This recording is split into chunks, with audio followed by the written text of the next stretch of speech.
We ready? What's that? Okay. Welcome. Good evening. It's Wednesday, the 28th of April, 2021.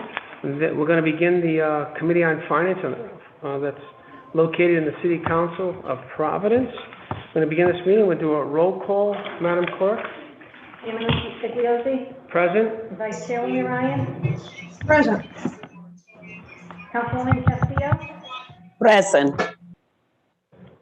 Councilwoman Anthony. Present. Councilman Taylor. Here. We have 5 present. We have a quorum. Thank you. Committee members, we have a big agenda, but we're going to take some items out of order based on sponsors' requests for continuance, and some things are going to be continued indefinitely. So what I'd like to first do is take, I guess actually, item number, actually, Madam Clerk, we'll start with item number 1. Ordinance establishing a tax stabilization agreement for At this time, this matter has to continue. We have a motion to continue.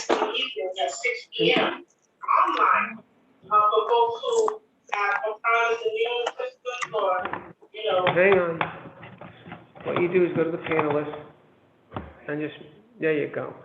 Committee members, can you hear me? Yes. Yes, we can, sir.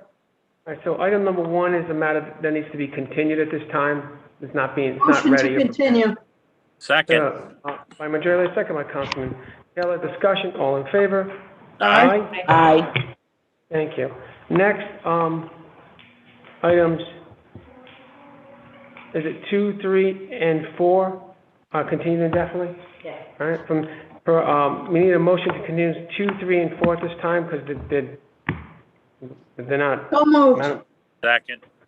Second by Councilman Taylor. Discussion, all in favor? Aye. Motion carries. Thank you. Aye.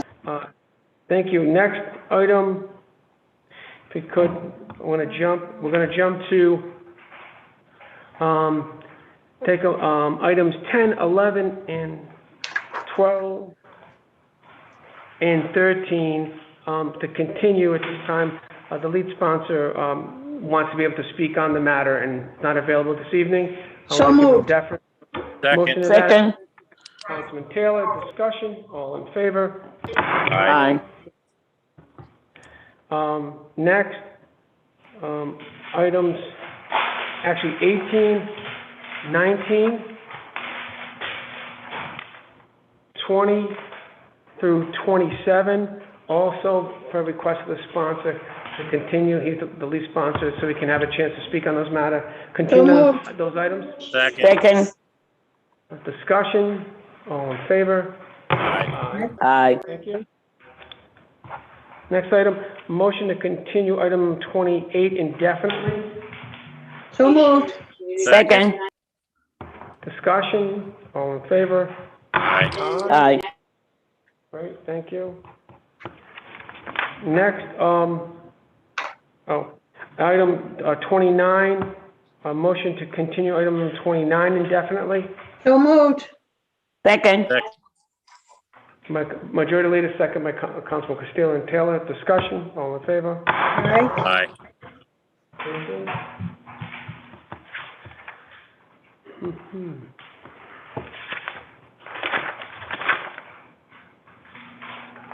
A motion to take item number 39 out of order and to receive. So moved. Second. Motion by majority leader, second by Councilman Castillo. Discussion, all in favor? Aye. Thank you. I'm sure I got the item now.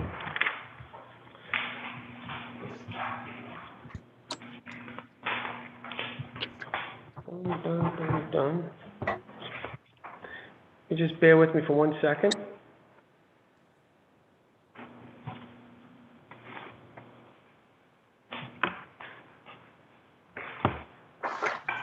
Okay, yeah, we got it, right.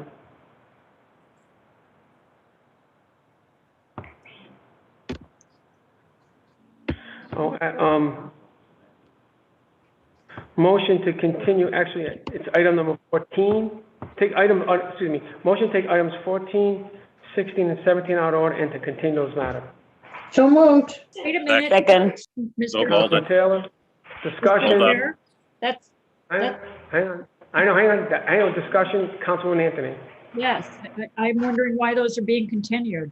I am the sponsor, the principal sponsor. I asked for them to be heard tonight. Oh, I thought they weren't ready, anybody was here to discuss that. No, we have, I believe Leah Bamberger's here and Okay. we have a Alright. team ready to discuss those. Okay, I didn't know, I thought they weren't there available, I'm sorry, okay. I retract my motion. Thank you. I retract my second. Thank you. Councilman Taylor, retract second, okay, that's fine.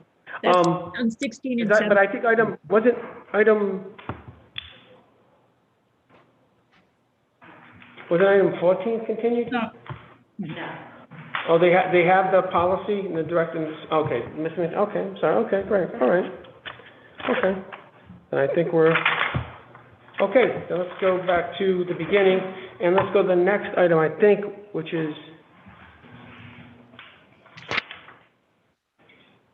which one's this one there? 5.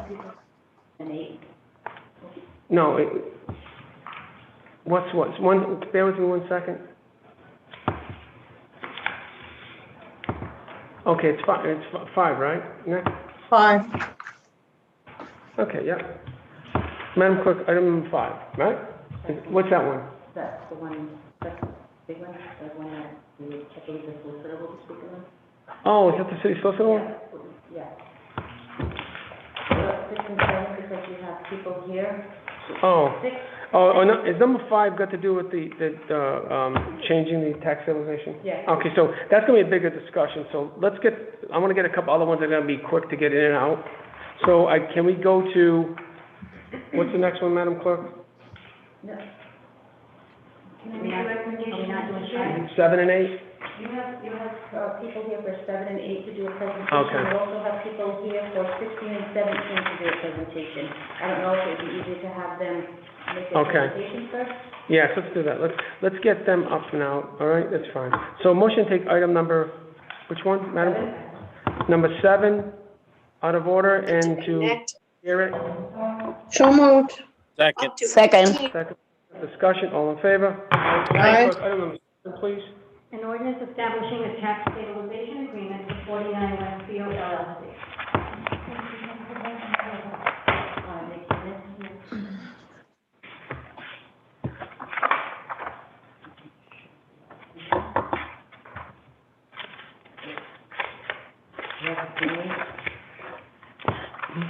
Oh, okay.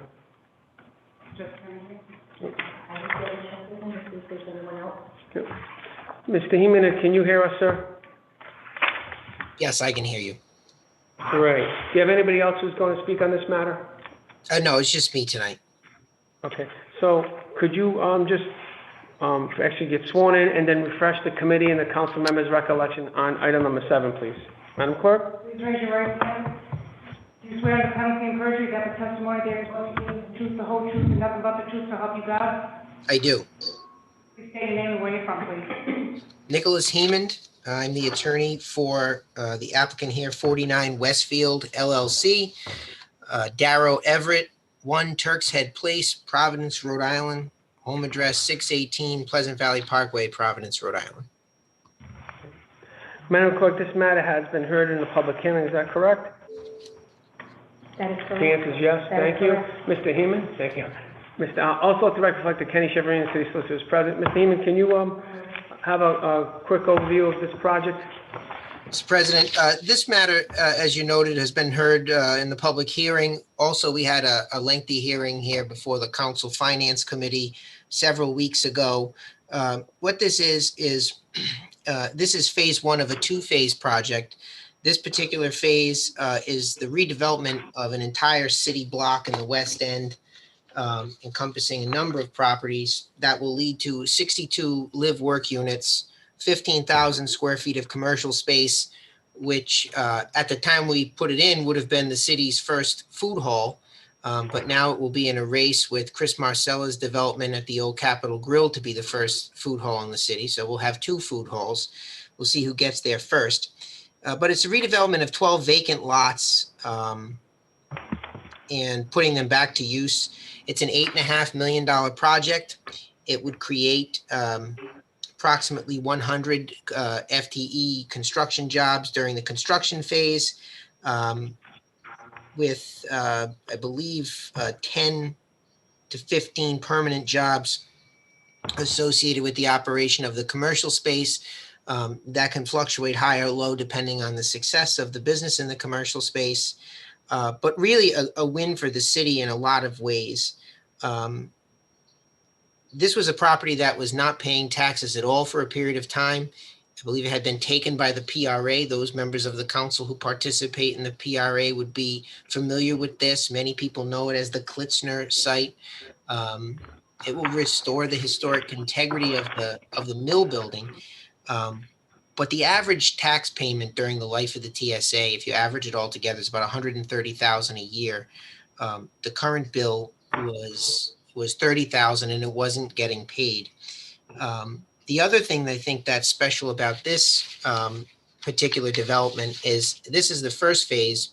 Second phase, which is not subject to the TSA, but as the developer testified when he was last here, they're also planning for 12 units on 4 of the lots to be a $3 million investment in affordable housing. So this development clears the way for that, as well as that is a component of what they're attempting to do. And this, like I said, this is a development of an entire block of the city.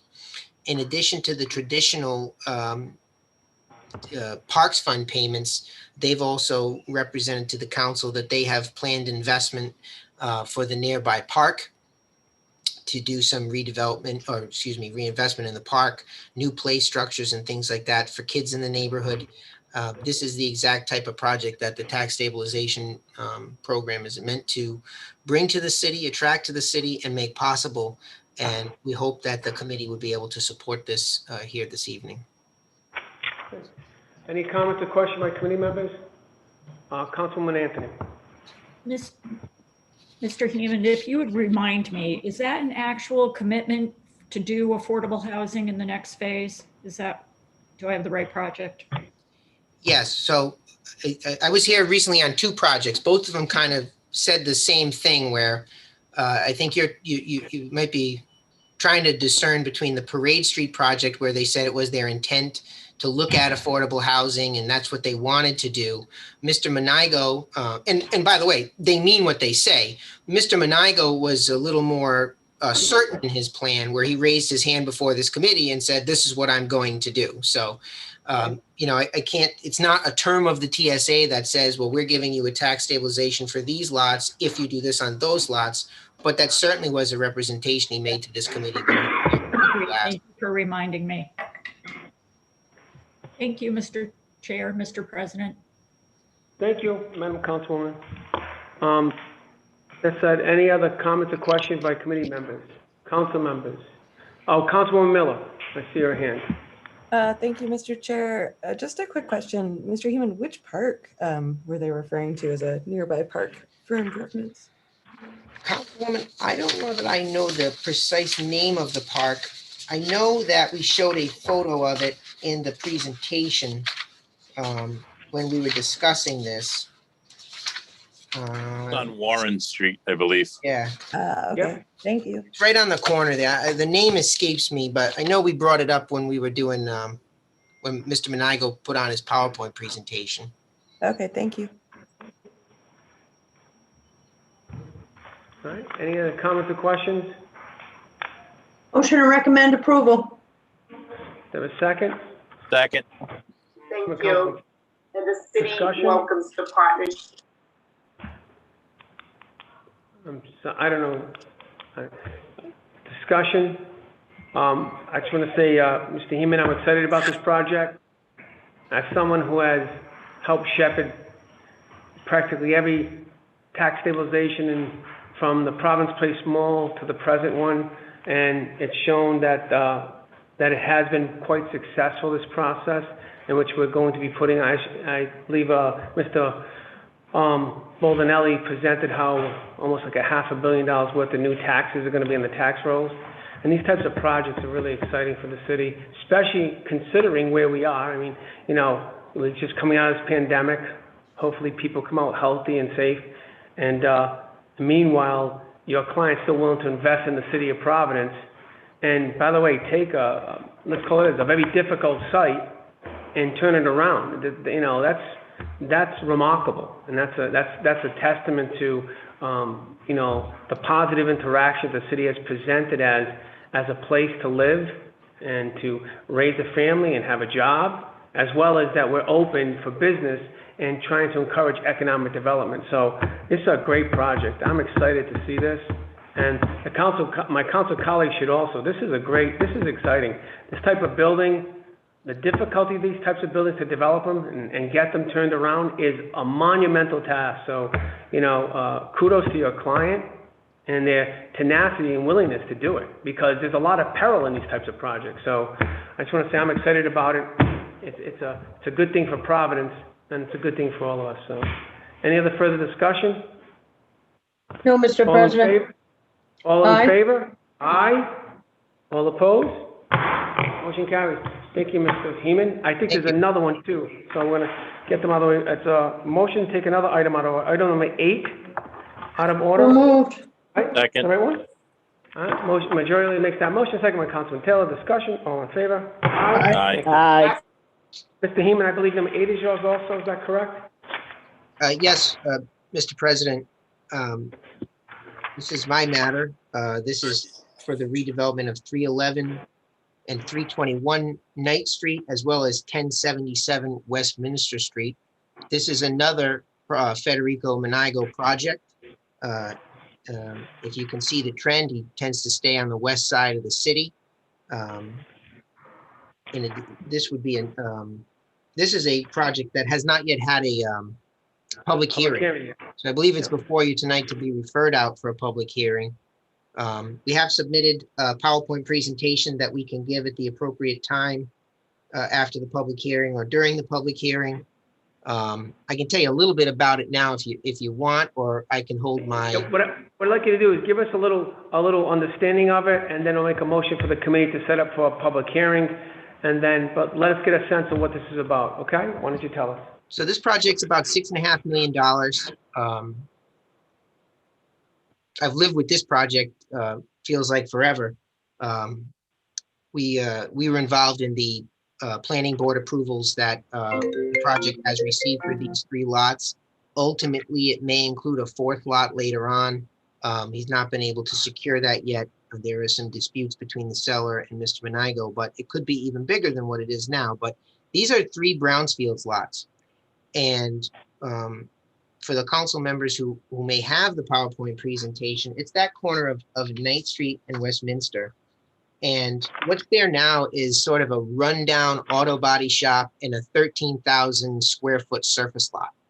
And what this project proposes to do is to demolish that existing building and turn that prominent corner into a real marquee development. And it's done tastefully and in character with the surrounding neighborhood. This project went through the City Planning Commission through the Unified Development Review process, which is a process that looks not only at the zoning issues, but also the design issues. It received 2 public hearings there. The design was changed drastically from one hearing to the next based on some feedback that he had gotten from his neighbors in the West Broadway Neighborhood Association. It did receive unanimous approval of the Planning Commission. It's a $6.5 million project. It'll be new construction after the demolition, but it'll be 34 units plus 2,000 square feet of retail space, a 60,000 square foot building.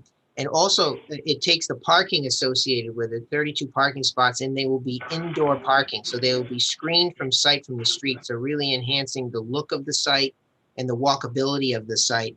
A lot of attention was paid to that in the design process. Right now, I think the site yielded like $11,000 a year in taxes prior to the offset for the demolition. Then I think the tax bill goes down to about $6,700 is the current tax bill. But this will be paying $165,000 a year once it's up to full taxation, with an average payment that's during the life of the TSA more than $60,000 in what it pays now. It should direct approximately $860,000 in new revenue during the 12 years of the TSA. So not even considering what will happen after it comes off at full taxation. Without the TSA, it would pay approximately $132,000 over the same 12-year period. So another Monago project, if you can, they all kind of have that same element to them, taking prominent sites in the city and either rehabilitating the historic buildings and putting them back into use, or cleaning up these other prominent areas of the neighborhood and making them more valuable and more useful to the community, and always in a tasteful way. He made a lot of changes to the design of this building in response to neighborhood input. He undertook some burdens related to traffic safety as well, and paying for some of that in response to people talking about trying to walk through that area. And so he's already got about $30 million in projects, not including the one the committee just approved. So I guess that would take it to like 38 million. So all that money he's saving in taxes over the years with these projects get reinvested into new projects in Providence. So we look forward to the public hearing. We look forward to a detailed presentation before you at a future meeting. But again, something I think, a good project that is made possible by the tax stabilization, because when you're dealing with that level of investment, in order to make it work finance wise, your rents would be high. These are not going to be quote unquote affordable units. He does develop an array of housing. This is a market project. Much of that was discussed at the City Plan Commission. And, I think we talked about this in the Parade Street project as well. That H3 housing for all portion of the comp plan, this is a project that fits into that peg in the comprehensive plan. So Okay. I can answer any questions you might have now. If not, obviously Mr. Monago will be here for the full hearing and for the public hearing to make a presentation as well. Thank you. And I don't think we have any questions at this time. Any committee members have questions at this time? All right. Then can we have a Motion to set a public hearing. Public hearing by Majority Leader. Vice Chair, do we have a second? Second. Councilman Castillo, discussion. All in favor? Aye. Aye. Thank you. Thank you. You're welcome. Thank you, Mr. Heeman, and thank your client for continuing to invest into the city of Providence. Thank you. Let's, might as well just get to number 9. A motion to take item number 9 out of order and So to, moved. Second. Second. Councilman Taylor, discussion, all in favor? Madam Clerk, item number 9, please. An ordinance and amendment of chapter 21, revenue and finance, article 5 of the code of ordinances entitled real property tax exemption for the elderly, amending section 21-111, exemption granted conditions. Okay. Do you have item number 9? And I know we have the lead sponsor here. Yes. Okay, we have a substitute? I do not know. Madam Clerk, did you submit the substitute to everybody? All right, so I guess motion to the substitution, then I'll have the lead sponsor maybe explain the substitution. Would that be good? So moved. Vice Chair? Great, motion to substitute item number 9 for 9A, Second. or 9S, I should say, 9S, by Vice Chair, second by Councilman Castillo, I believe. Discussion, all in favor? Aye. Madam Vice Chair, do you want to tell us what the substitution is? Absolutely. Thank you, Mr. President. What is before you, everyone is familiar with the tax exemption that's provided by ordinance to our senior population. About a year ago, when I went to secure a tax exemption for someone who was 66, I had a little bit of a pushback and I recognized that the language in the ordinance is inconsistent with what our expectation and intentions are. So basically what is on the books right now is an amount is stated of $10,000 exemption in taxes once you're 65. Basically what I'm proposing is, and the language in the ordinance also provides for a 3-year waiting period, which doesn't make any sense to me. So you get the exemption when you're 65, but the ordinance on the book says you have to wait for 3 years. So I just felt as though we needed to be clear with, you know, what is on the book. So that this ordinance is an attempt to clean that up. I asked our auditor to work with the tax assessor on this to make sure our amount of exemption was correct. You have the substitution, it states the amount of $20,806 in real estate exemption once you're 65. So basically, whatever your tax is, that given amount is taken off on the value, and then the tax would be applied. There is, and again, this removes, as you can see, the line out on the second number 2 bullet for a period of 3 years. That's lined out. So the only other edit I have to this substitution before us, and I think I'm going to defer to the auditor on this. I think it was our intention to remove under that item 2 within the first fiscal year. Is that correct, Madam Auditor? That is correct. That should be removed. That's not. Okay, so that was my intention. And then the only other question I had for the auditor as well as our legal team is, do we need to change? So basically the dollar amount can change with valuation, with state law. Do we need to actually put language in 20,806 or an amount that's consistent with state law? What is the appropriate way of doing that? What is your recommendation? Ken? Does it say $28,806 right now in state law? That actually says that? Does it say that number? No, Where did the number come from? Anybody? Somebody? the auditor can tell you. Madam Auditor, could you please explain? The exemption amount is a fixed amount of your taxes paid. So you get a reduction in taxes of $511 for having the elderly exemption. If the tax rate changed, it does change the amount of your assessed value exemption. Okay, but where did you get $20,806? The city assessor.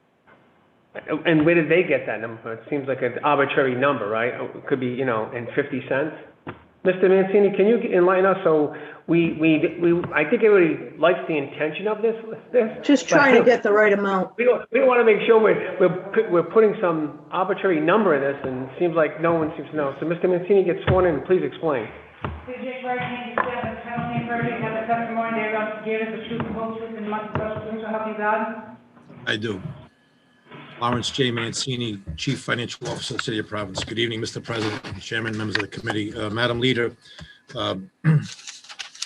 other than for where the specific section of the levy ordinance cites the general law, then it is a provision that was made under the local ordinance. If I may explain, as the order was explaining, anytime there is a rate change, which hasn't happened regularly in the past several years, but it did happen as a consequence, Mr. President, as a result of the homestead exemption change, and therefore under stratification of rates, we had to change the rates. What we tried to do is always keep the monetary economic value of the exemption in line with the support that would be included in each year's budget. So for example, if the rate went down, we had to make sure that the exemption was, if you will, lowered by that same change. Or if the rate went up, we had to make sure that the exemption would be comparable to that impact so that the homeowner taxpayer received the same economic relief, notwithstanding any cost of living change. And I think, Mr. President, that has been a process that has been in place in the assessor's office, I'm sure, more than 2 decades, I'm sure. But Mr. Mancini, what I still don't understand is, where's the $20,806 coming from? Shouldn't it just simply say, what's the present exemption for elderly? What's the elderly exemption in the City of Providence books right now? 20,806. It actually says $20,806. That's correct. Anybody 65 years and over, it is 20,806 as appears in the ordinance. Is it subject to fluctuation? Again, as I started to explain. No, I know what I'm saying. Yes, it is. Yeah, it is subject to fluctuation, but never to the detriment of the taxpayer. No, I get that. So what I'm saying is that, isn't there a better way of saying this? Because couldn't the exemption either go up or down based on the finance of the city each year? Yes, again. So Mr. President. let me finish. So if we put in here that it just says 20,806, then that's stuck there at 20,806 if something changes. So you mean you have to come back every year and change? Is what I'm asking. And But Mr. Severino, maybe you can help us. I But think Mr. there's an easier way to. Mr. President, we Yes. do come back every year when the budget is submitted, the 4 primary budget Right. articles No, I know that. are an amendment of the prior year. And then, You're and right, we you're must, right. and we must. I know. Listen, I understand that, but as you know, this kind of law is going to stand alone. It's going to like stand on the books, right? I understand that. And not all our constituents will follow every budget passage and how it amends this, right? Okay? So my point is, isn't it a better way to word this saying something like basically the exemption will be whatever, per Consistent with state most law, recent whatever. Right. per the What I would most recent say- passed city budget ordinance? You know what What I I'm would saying? say, This way, Mr. President, is that other than if we were using a millage system, which is sometimes known as a universal taxing system in large states and counties, where the millage is permanent and the value changes. Similar to that. This is one of those unique ones, Mr. President, where it is adjusted so that there is never a detrimental impact to the recipient of this exemption. no, I get that. Hang on a second. I know I got the sponsor. Mr. Severino, can you just answer my question? Then I'm going to go to Councilman Ryan, then the internal order. Is there a better way? I think there is. I don't know if that's a base or subject to, I think the language, either state law. I'm not that versed in it, but I think it's got to be a fluctuating language that allows for a change, either in state law or in the yearly budget with a flat amount, as you point out. And the councilwoman, I think it's problematic on a going forward basis, because you're right, it stands alone. Someone looks at that, depending upon circumstances that change, we're locked into that number. Mr. President, Vice Chair, and then internal order. Vice Chair. can I defer to the internal auditor? We worked on the language with the director of policy today and the assessor. I think the internal auditor can provide an explanation.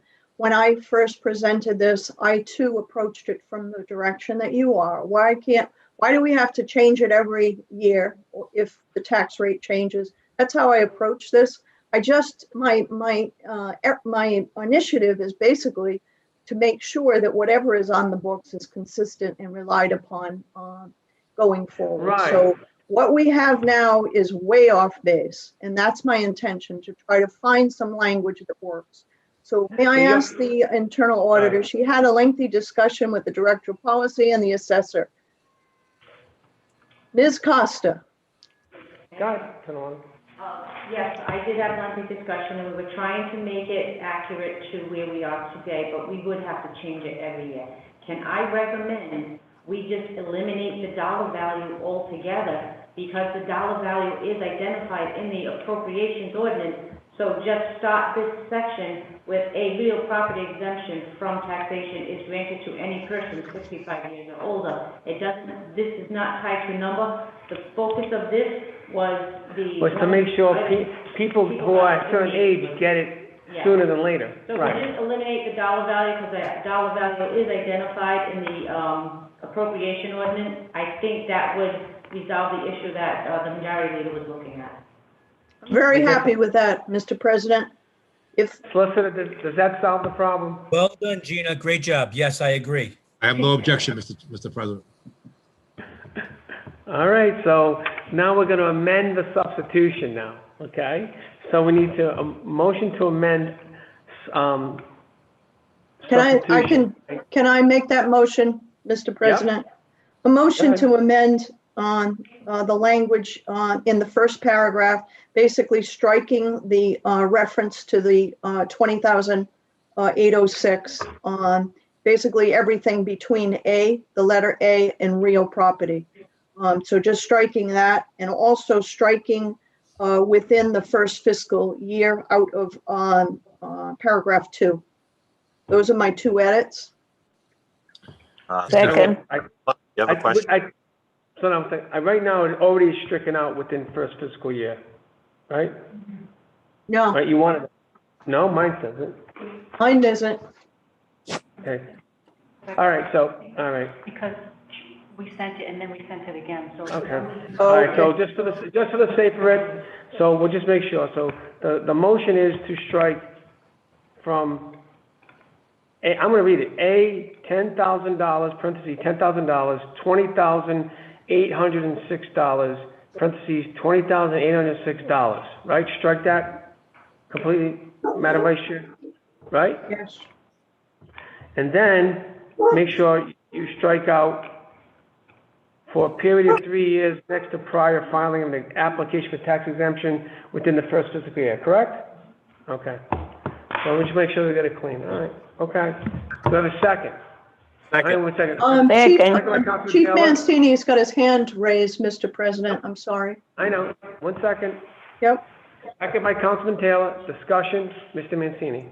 Thank you, Mr. President and Madam Leader. I just want to, for a point of clarification to Internal Order of the Cost, that she said if we strike it from that document, that instrument, that it still appears in the appropriation. But I think, Ms. Costa, I think you really mean it appears in the levy ordinance, correct? Are we talking about the same thing? Okay. So while we're talking about the same thing, thank you. I just wanted that point of clarification. I fully support the change, and I'm in full support of its appearance in the levy as it stands now. Thank you, Mr. President. Thank you, Madam Auditor. Thank you. Any other questions or comments? All in favor of that amended change? Aye. Aye. All opposed? Now, motion to approve substitution 9 as amended. So moved. Second. Second. Taylor, discussion. All in favor? Aye. Aye. All right, move on. Okay. So that takes care of that. Let the record reflect that President Pro Tem Espinal is present. Now, let's go back to the first page, right? Let's pick up item number 5, please, Madam Clerk. An ordinance amending chapter 121, revenue and finance of the Code of Ordinances of the City of Providence to add Article 19, Providence Affordable Housing Tax Stabilization Investment Act. Okay. So I think, who wants to talk? I think the Councilman LaFortune, did you want to talk on this matter? You're muted. Madam Councilman LaFortune, you're muted. Sorry about that. Because you were jumping around, what number are you on now? I have a few items up. Oh, number 5 for the affordable. Yep. So, thank you for hearing this in committee. As you know, this was introduced last year in February of 2020. And basically, it's a ordinance, an affordable housing ordinance that would increase affordable housing and workforce housing within the city. It is, and it would incentivize developers and investors to build affordable housing. So before I had introduced this ordinance, I spoke to many people throughout the cities, CDCs, heads of CDC, as well as developers and also community members. And the one thing that came up repeatedly was the cost of building affordable housing. Year after year, Housing Works puts out their report. And what they list is that we have one of the oldest housing stocks in the nation. We have low housing stock, and we know it's supply and demand. If the supply is low, the demand is high, the cost is going to be significantly high. So when we look at the medium income household in our city, it's about $40,000, a little less actually than $40,000 per year. And we know that people need housing. So what this ordinance does is incentivize anyone who's building housing in the city of Providence to allocate a certain percentage of those units to affordable housing.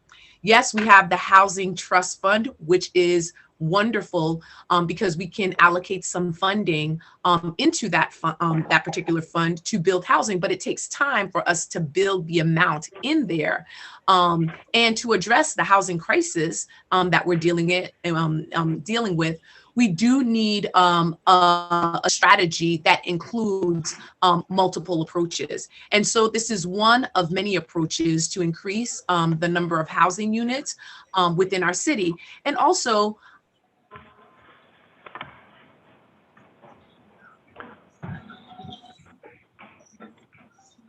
Councilman LaFortune, your connection froze on us.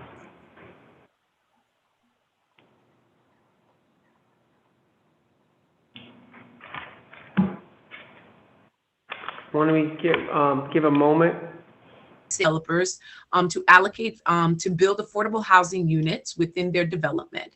Now, since this, I didn't, this came on the docket and we didn't have any awareness prior to this, I would like us to have some sort of hearing to hear from the community, to ask them what they want, but also for us to have a discussion, maybe bring in the planning department, Providence Housing, some other entities to hear their voices about what the percentage, and also work with Mr. Mancini to see what the number should be in terms of the AMI, what percentage, or how we should break down in terms of like the percentage versus the AMI, so that we can have a strong ordinance and we can increase housing within the city of Providence.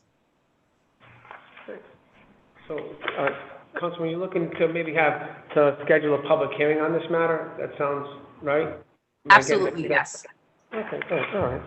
So why don't we do a couple of things? So first, does anybody have any questions first? No, Mr. President. So we can do, first of all, we probably should also have, Councilman LaFortune, who was the scrivener of this? Like, who helped you write this up? Well, Sean, our director of policy, was one who helped me write this up. And we also, I also reached out to Providence Housing, Peter Asen, to get some input from him. And just so I understand, is this about adding an affordable housing component to the tax stabilizations, or creating a standalone affordable housing tax stabilization?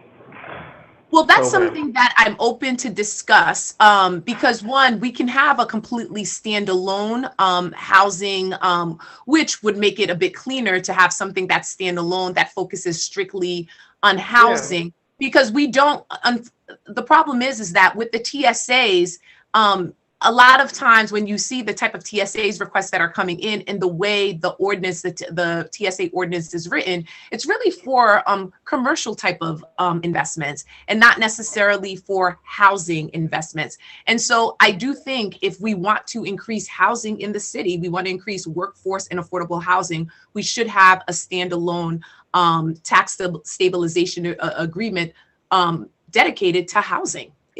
We have a crisis here.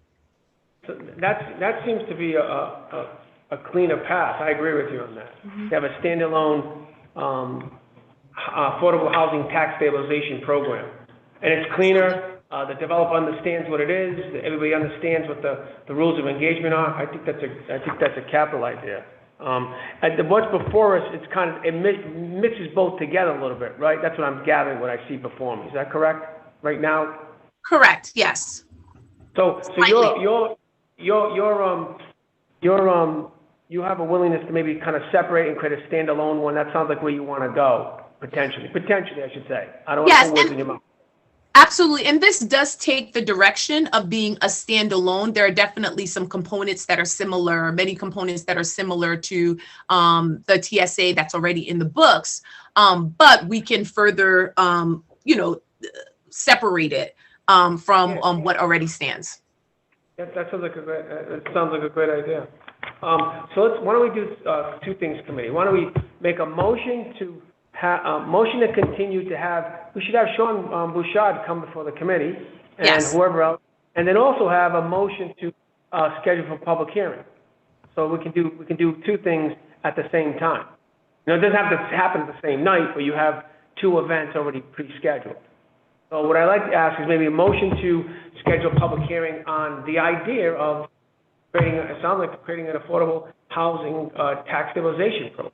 That's what it sounds like to me, right? In general, So moved. right? Second. Correct. Motion by Vice Chair Ryan, second by Councilman Steele, Councilman Anthony. Discussion, all in favor? Aye. And why don't we, a motion to continue item number 5 and have Mr. Bouchard and, of course, Councilman LaFortune, anybody else, and Peter Asen, like you mentioned, to come in and talk about creating this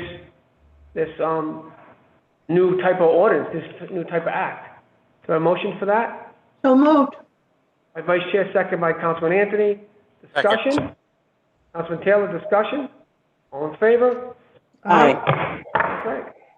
Thank you, Thank Councilman you. LaFortune. Thank you. Next item, Madam Clerk. Number 6, an ordinance amending chapter 21, revenue and finance of the Providence Code of Ordinances to add Article 17, Providence Tax Stabilization Investment Act.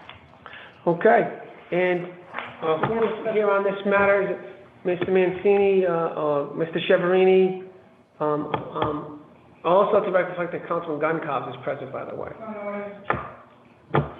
Mr. Mancini? We have to... It's my understanding that either Mr. Budway. I know the administration was I know Sam Budway, who works in administration, is the architect of this. So I don't believe he's available this evening, but it'd be helpful. So yes, I can tell you, speaking with Mr. Budway, there is a substitution that I believe was provided to the clerk that only changed one component. The language was modified in section 9, which was revised by Mr. Budway, and it's the severability language. Okay. But as you point out, Mr. Budway was the architect or the drafter of this ordinance. All right. Just want to make sure. I want to make sure everybody has an opportunity. All right. Okay, so let's do one thing at a time. A motion to substitute item 6 for 6S. So moved. Second. Second by Councilman Castillo. Discussion, all in favor? Aye. Aye. Let the record reflect that Deputy Majority Leader Harris is present. All right. So, Mr. Chairman, why don't you just reference in the substitution again? There's only one piece that was changed in this whole document, you said? I would direct you to section 9. Section 9 of the agreement. And can you The tell us what a document entitled severability. can you tell us what a severability clause is? Essentially, if there's a problem with a part of the agreement, it would be separated out. The ordinance would still stand alone if, in fact, a section was either deemed unconstitutional or voided out. It would still survive. Okay, all right. So with that said,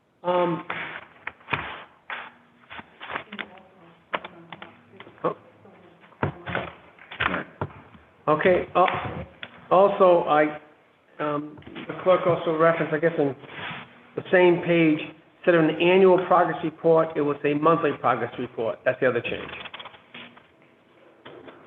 All right? Okay. All right, so, who would like to speak on this matter? Mr. Mancini? Could you weigh in on the administration's position on Mr.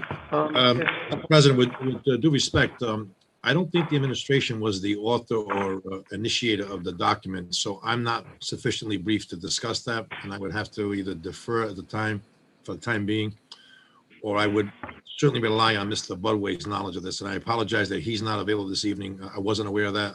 When I spoke to the internal auditor this morning, while she and I reviewed the entire docket, it was my understanding that he would be available and or someone from the solicitor. So I apologize for that. I cannot add any more to that conversation. Mr. Budway, Mr. McLean, who's Mr. Budway work for though? I'm just curious. He is in the employ of the Providence redevelopment team, but is of counsel to the solicitor's office on occasion when those matters that fall within his expertise are required. And I think because of his longstanding association with real estate matters, he would be, in my opinion, the content subject knowledge expert. Thank you. Councilwoman Miller, you have the mic. You're muted, Councilwoman. Thank you. Thank you, Mr. Chair. I would add that this was a real collaboration between Mr. Budway and Mr. Bouchard in our office. So Don played a pretty key role in bringing partners together over a period of about a year. So there's also a few people who are attending on the participant side who might like the opportunity to weigh in, but I'm happy to do a quick overview of what we're looking at, if that would be helpful. Yeah, if you could, please, Councilwoman, it'd be very helpful. So this is by no means the first time the committee's heard this, right? It's had a public hearing and been here before, but what it does is it creates, crystal clear standards for developers who are coming to the city to get a TSA, for people involved in the TSA process. We have often had situations where, I would say it's been a little bit uneven. It's been not necessarily the most fair process, right? Because there's been a situation where suddenly there's a labor dispute at a particular project, but the same standards were passed for other projects without that dispute, right? So one thing that it's doing is creating just a crystal clear process for developers who are seeking TSAs. Of particular interest to me in this ordinance, and it's pretty thorough, creates a nice system of checkoffs. I think adding a lot to the work that the council has done over the years on TSAs, it adds like a system of checkoffs between departments. So, this project will go to planning, it will go to parks. There will be an affirmative checkoff from each of these departments before it comes before council, before it gets to us. And I think that adds a very helpful process to really understand what we're talking about when we talk about TSAs. It also addresses a pervasive problem that's been ongoing in the city and in the state, which is, where we have what I would consider bottom feeder contractors, or contractors who are looking to make the most profit, often off of the backs of people in our community who are working for those contractors. So we're ensuring in this ordinance that we're not rewarding bad or illegal behavior, and that we are with tax stabilization, that we have a clear process for a contractor who has violated the law, who has a track record of violating workers' rights. We're creating a clear process to check that before addressing TSAs. And then finally, it creates some wage provisions for both construction and permanent jobs that I think the committee has heard a lot about. Those are the big things that that are exciting to me about the ordinance. Like I said, it's been a collective process. Really since I first joined council, started having conversations about this with community and labor partners. So I'm excited that we're here today. And again, there are a couple of people, I think, in the participants who might want to weigh in also. The issue, the problem is that it's a committee meeting. If I don't know who's on the line. It could end up being something else, so I don't want to turn to public hearing. I think, we've heard a lot from the public already for the full public hearing. I don't want to get, because then if someone say, you let this person speak and that one, I think you explained what it's about, and I think the council members heard, if that's okay. Because I don't know who we're talking about on the line. Yeah, that's fine with me. If there are specific legal questions, given that I'm not a lawyer. One thing I have is that, would it be a friendly amendment, could we at least have, when the applicant files with the city tax assessor, can he also file with the city clerk? So, because you always file with the city clerk, because the clerk is the keeper of the records. I would hate to see someone files with the tax assessor, and no one knows it was filed, because they're doing whatever they're doing. I'm not saying they're not going to do the right thing, but I think it would be helpful that now it's at the same time they have to file the tax assessor and the city clerk, so now the council knows, oh, someone filed a request for a tax stabilization, and then it still goes through that process. Could we have that as a friendly amendment? Because I always get concerned when there's less public notice and when that process. Because what if a tax assessor doesn't like somebody, and all of a sudden, not that it ever happens, but you get my point, right? No, absolutely. I hate that. So I would just ask, is that possible? I believe it's in section 5, which says every person shall file an application for stabilization with the office of tax assessor. And can we also say and with the city clerk's office? Is that okay? Right? Sure. So can we add that addition to that? I would ask the committee if that's okay. Any other appropriate location where that is, just so that the council knows, the public knows, it's been filed. They know now the tax assessor goes through the process, right?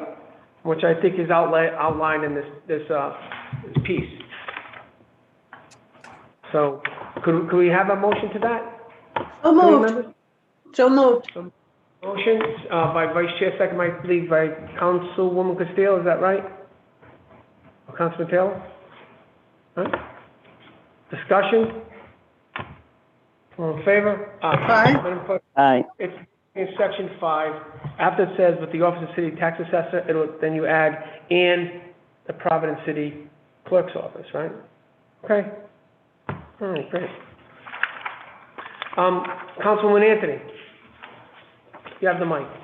All right. Thank you very much. I appreciate the opportunity. I'm not sure, is there someone here that can answer some of the technical stuff in the language? Because I have a couple of concerns, but I've got a couple of things that I just need some explanation on.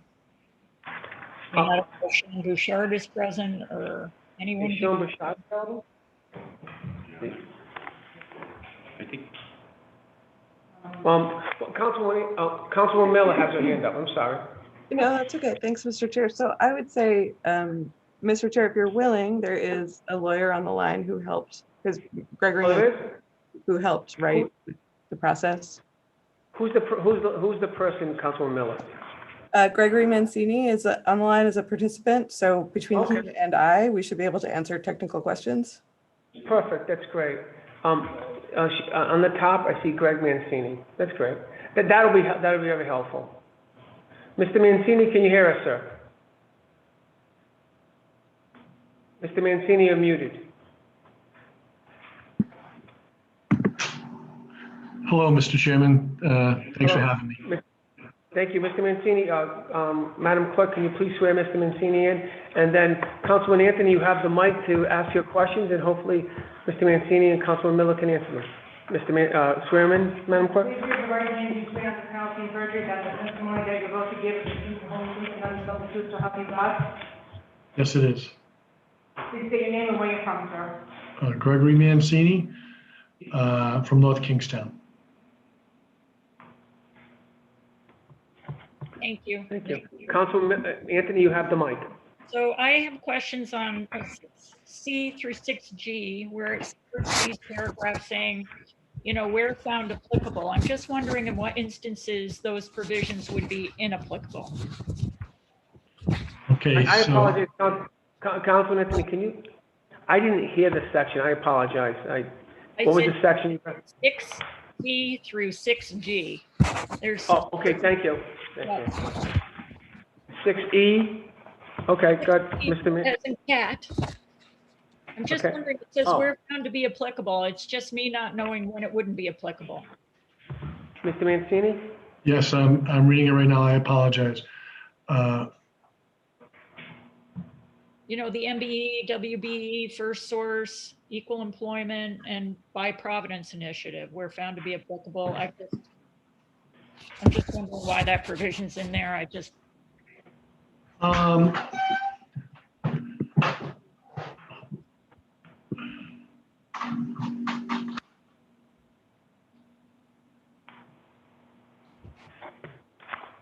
May I interject? Does it have, Mr. Chairman, Go ahead.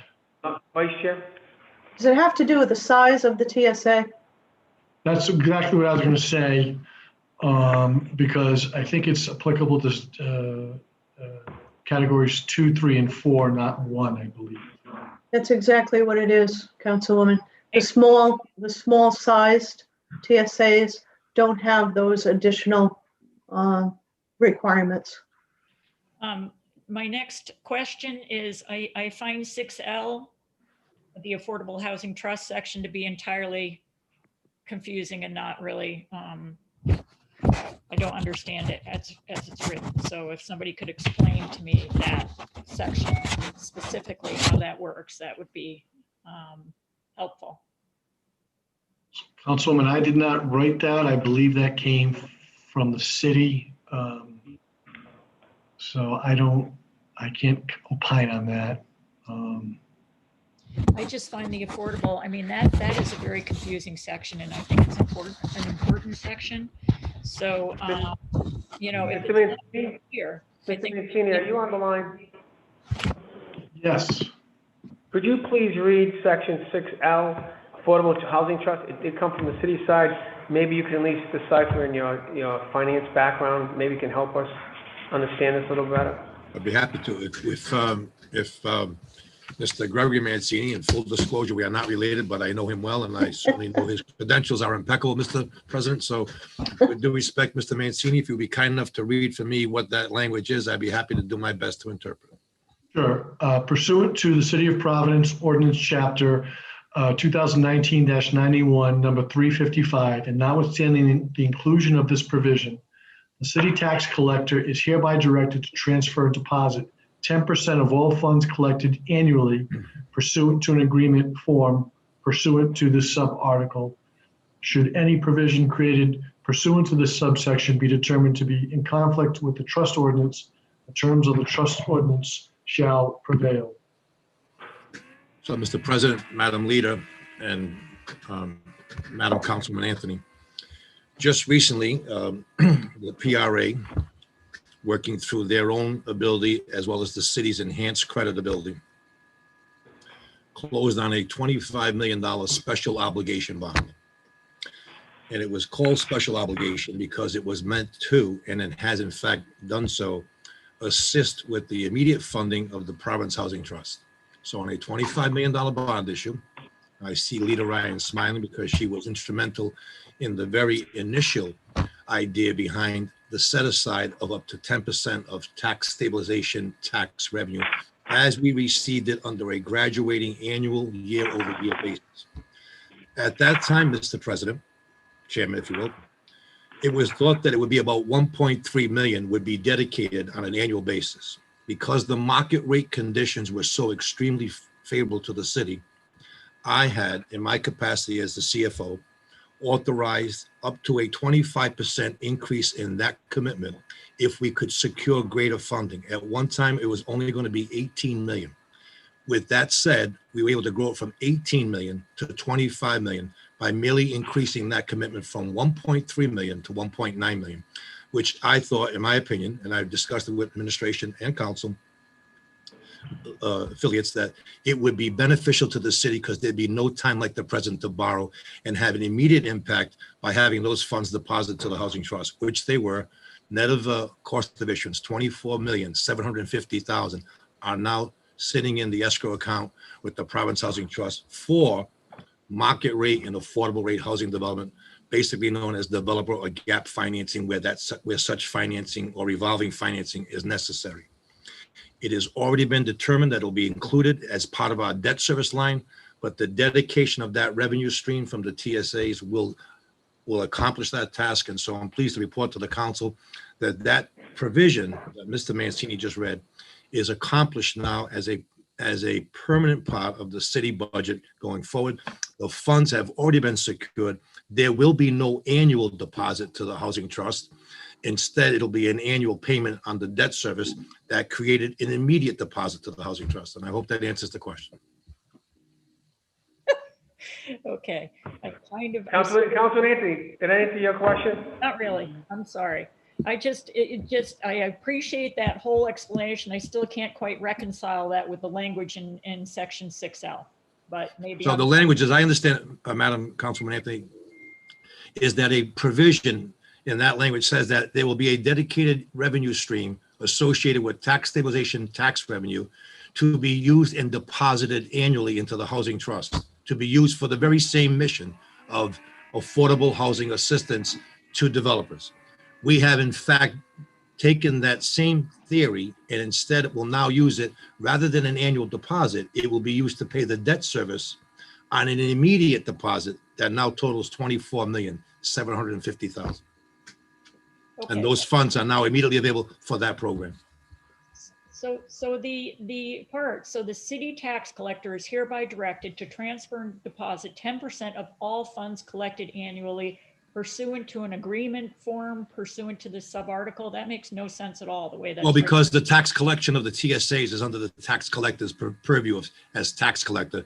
And so while that language may have been used for that concept, what's happening now is that revenue to the city from taxes, predominantly from TSAs, will be used to pay the debt service on the $25 million bond.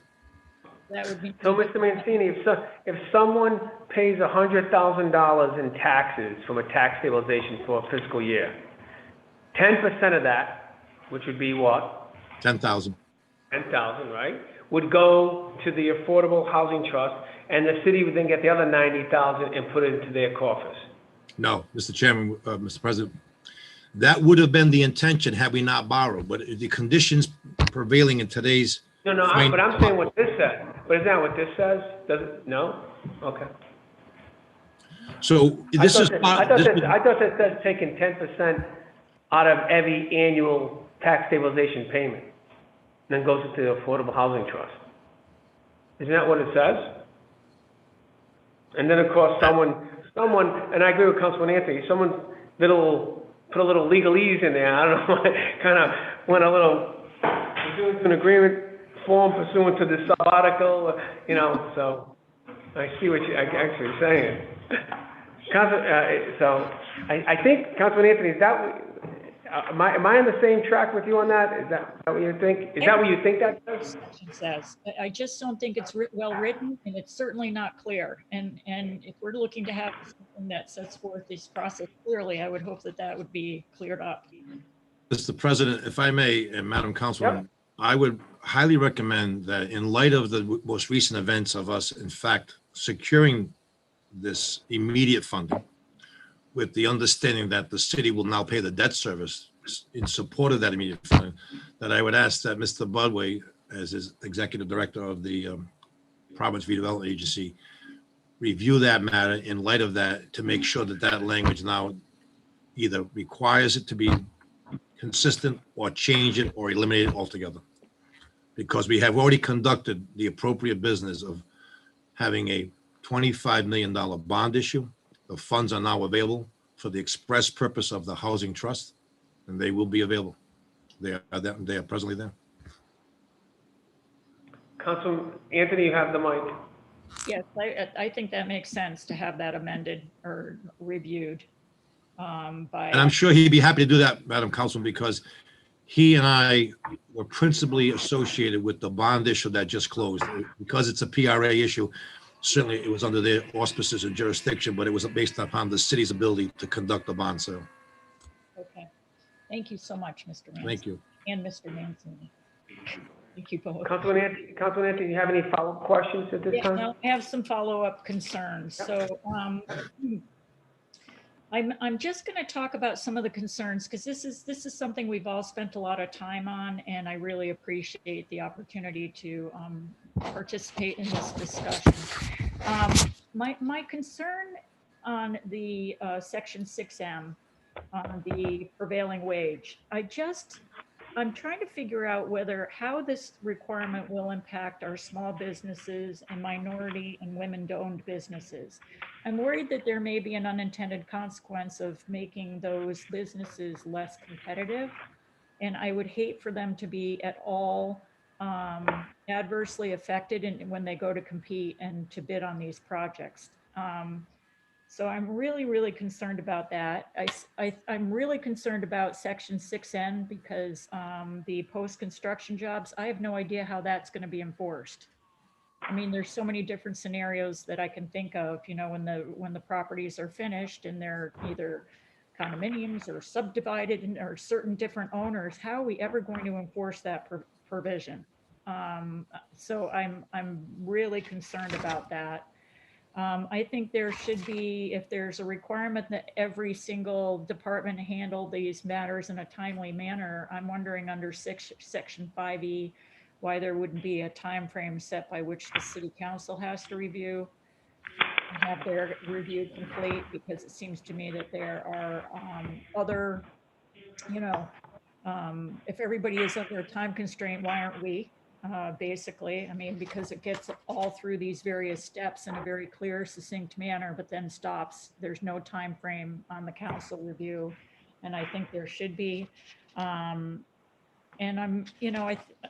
the other thing I'm just going to say is what I heard in the public hearing was that, a lot of people are really, really concerned about the enforcement of what we have already. And so I think that there's not enough in this on enforcement also. So I guess I was hoping that we'd be able to have more of a discussion on this and some time to discuss it, to work out some of these concerns. We've had a public hearing and we've had this hearing, and that seems to be it so far. So I don't want to throw the baby out with the bathwater, but I've got these concerns which I'd love to talk about some more.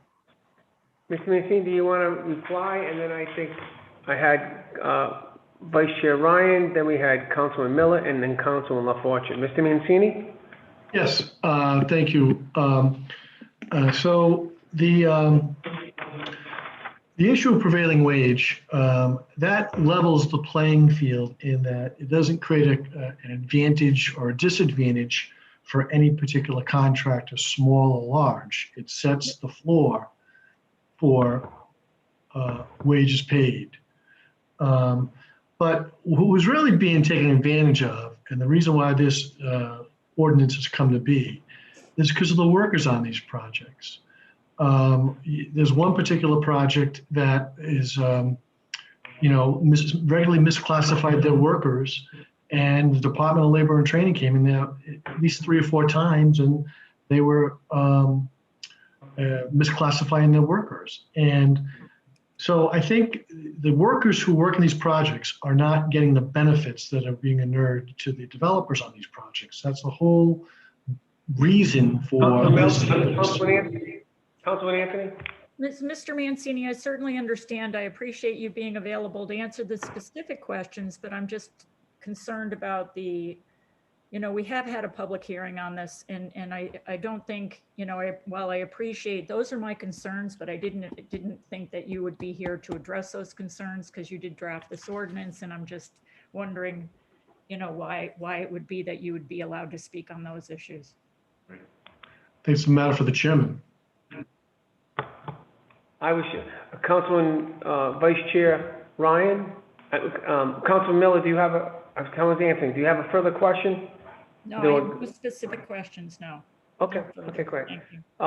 Vice Chair Ryan, then Councilman Miller, then Councilwoman LaFortune. I had my hand up, Mr. Chair. Earlier, I was going to try to offer an explanation as to the merits of the language on the affordable housing, but I think we left that in a good place, so I'm all set. Thank you. Councilwoman Miller? Sure. I would just say on the issue of the idea that there's a unfair advantage for minority and women contractors, that's something that has come up over the years as activists and workers and community organizations have advocated for changes to TSAs. That's something that has come up again and again. And it's rarely come up from the minority contractors and the small, it's often coming up from the developers who will have to adhere to the proposal. So I think that has always raised a flag for me. Over the years has been significant concerns, and we did include conversations with some of the Black Contractors Association. Were part of conversations around this ordinance. When there are specific concerns around that language, that's a legitimate conversation to have within the city. But I have not heard that as part of the debate currently. I haven't heard those voices come to the table. So that's one part. I think that there could be a friendly amendment on this piece too. Sorry, I have no voice at all. I think that there could be a friendly amendment on this piece that could address some of the concerns on smaller projects that I'm happy to share with the group. So you'll notice section 6N, as in Nancy, refers to the very last sentence of that section says, this section shall not apply to category 1 and category 2 projects. And I think adding that same sentence to provision 6M, as in Michael, I think that would be a friendly amendment that could also address some of the concerns on smaller dollar projects. But again, like that's a concern that I've heard for many, many years. And it's not a concern that I've heard out of the mouths of folks who are minority contractors themselves, women contractors themselves. And hasn't proven out, as we've both city council and the community has advocated for amendments to the TSA process, including apprenticeship. That was a huge, huge, huge public debate when we brought up the apprenticeship provisions and when we brought up the first source hiring provisions, that those would create an unfair advantage. And that just hasn't borne out in the practical application of how our TSAs work. It's yeah, that's my main. Thank you, Councilman Miller. Did you want to do a friendly amendment at this time, or you said you think someone could craft one? I just want to make sure, because I think that might address some of the concerns around smaller dollar projects, and I think that would be a friendly amendment. So is that something, I guess, maybe someone could craft? Is Mr. Who would craft that, I guess? I don't think it's something to cry. I think we could just do it right now. It's taking the very last sentence of section 6N and applying it to the section 6M also. Did you? But Councilman Anthony, I don't know if that addresses some of your concerns or not. Okay, so then if I get this correct, what you're saying, Councilman Miller, is that we would take the phrase, this section, in 6N, post-construction jobs, the last sentence of that paragraph, which says, this section shall not apply to category 1 and category 2 projects. You're saying mirror that and put it at 6M as in Michael under that. Is that right? Did I get that right? So put it in both places. Is that correct? Okay. Just want to, all right. So I don't know if that. So committee members, Councilman Miller has this friendly amendment to do that. Would you like to make a motion and/or discussion? I'll make the motion. Second. Okay. I'll second. Motion by Vice Chair Ryan, and second by Councilman Taylor, Councilman Castillo, which is to add to section 6M, as in Michael, add a sentence will be at the end of that paragraph, which will say, quote unquote, this section shall not apply to category 1 and category 2 projects. Okay? Madam Clerk, all in favor? Aye. Aye. Aye. All opposed? Did you get that? amendment? Yes. Thank you. All right, next, Councilwoman LaFortune. Thank you, Chair. Have the mic. Thank you, Chair. So, thank you, Councilwoman Miller, for making those amendments. I am still a bit concerned because it doesn't address the disparity issue, and I get that it addresses the issue with low dollar projects. But what a lot of these contractors, and I've spoken to the head of the Black Contractors Association, and also one of the things I realized too at the hearing, we did not see like any representation from RIBA or from the Black Contractors Veteran Association, Contractor Association. But what I've heard from Excuse me, Councilman. Could everybody mute themselves on their end? Or, excuse me, Clerk, could you mute everybody except Councilwoman LaFortune? Thank you. Just mute everybody. Thank you. What they've shared, thank you, Chair, as it pertains to prevailing wage is that, and I get in terms of like equalizing the playing field a bit, but a lot of these entities, they don't have the financial foundation, one, and they feel that they're shut out of the larger projects. So we're still creating a system of inequity because yes, they'll have access to the lower projects, but then they're denied access to the larger projects. And so it's the same companies or contractors that are able to bid on these projects that can actually transform these minority and women-owned contractor companies. So I do think that this ordinance did a lot more work. I don't think it addresses the issues of inequities within the system. I do think it's a start. But I do think that before we can move forward, we do need to get a little bit more perspective from the different minoritized groups because this doesn't address their needs. Also, one of the things that was said earlier was about the conditions for the workers. And I wonder if it would actually make sense to provide some like additional guidelines to protect the workers.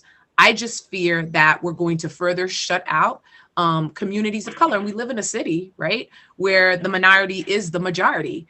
And so if the people who actually are living in the city, working on these sites, they never have an opportunity to grow and also build. And they start their they're entrepreneurs, they're starting their company, but yet they don't have the advantage to build their financial wealth. It's unfair. And I think that is a barrier. So I don't know how we can amend this, perhaps have, additional conversations with the legal department, but also bring some of these individuals to the group. Because I don't think I saw RIBA there. I don't think I saw, during the hearing, unless I missed it. So I do apologize. Like the Black Contractors Association. It would just be nice to have their voice and to get some input from them. I just don't want to further expand the equity gap that currently exists within our city and state. Thank you, Councilwoman LaFortune. If I just may take a step back, can we go back to section 6.L, the Affordable Housing Trust? I think Mr. Mancini, Larry, and I think the committee was, I think he said at this time this wouldn't be applicable. Is that correct? Should we strike that now? Councilman Miller, I don't want to, did that make sense? So Councilman Miller? My suggestion, back when that portion came up, my suggestion was going to be to strike any language past the reference to the law, past the reference to the ordinance. I don't know, Mr. CFO Mancini, if that sounds appropriate to you, but initially that language was crafted to, the entire ordinance was crafted to refer to laws so that when we change the laws, we didn't have to go back and change the ordinance. So Madam Councilman Miller and Mr. President, once again, with due respect, I'm at a disadvantage because I did not participate in the crafting of the ordinance. And so I don't want it to be in conflict, and nor do I want it to be cause an unintended consequence or casualty, because we did in fact have a specific bond legal closing. And in fact, that bond did occur. The funds are now available. They've been deposited and the city will be repaying the debt service associated with that. As I understand it, when this first began, there was going to be a dedicated mission to take 10% of tax stabilization revenue and use that to make annual deposits into the housing trust, which would have been done on a basis that would have taken significantly longer to get to the point where today, because of the significance of the bond market, we were able to borrow not 18 million, but 25 million, almost under the same conditions. And I think that's an important consideration. So Councilman Miller, with due respect, while you may be able to finish all of the other attributes this evening, I still think that Mr. Budway and I, perhaps in some member of the solicitor's office, should have an opportunity to review it in its final form to make sure that it's consistent with the bond documents. I would not want to be in conflict with those instruments. Other than that, I have no objection. May I ask a question, Mr. Chair? Of course, Councilman Miller? Yeah, so when we did that bonding, did we refer to or change the ordinance that we passed in council that did dedicate the 10% of the incoming taxes to the Affordable Housing Trust? Did we make that change as well? I'm not familiar. I don't believe there was a change. I believe the only ordinance that was secured by council was the ability to borrow. So, just so I understand, so the purpose of this, in this tax stabilization statement was about to fund that, to put money into that fund, the Affordable Housing Trust, correct? Correct. And what you're saying now is the money, the funds are already there now, it's done. That is correct. So in theory, this is actually kind of, it's moot, that's what you're saying to me, right? That's It's what like I'm it saying. already happened.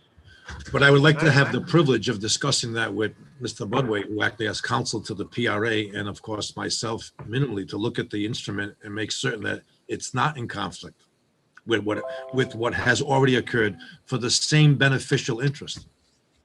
Well, do you want to? I'll do it. I mean, I guess we have an answer on this issue from Mr. Budway, so I don't know. Mr. Treasurer? I text Sam Budway, who told me to text him if there was an issue, and I said there's some question about 6L. His answer, and I'm quoting it, is, it is a cross-reference to the ordinance on housing trust contributions, and its inclusion was at the request of Councilwoman Harris. We can cut it and still have the same effect because it is not crucial to the TSA measure.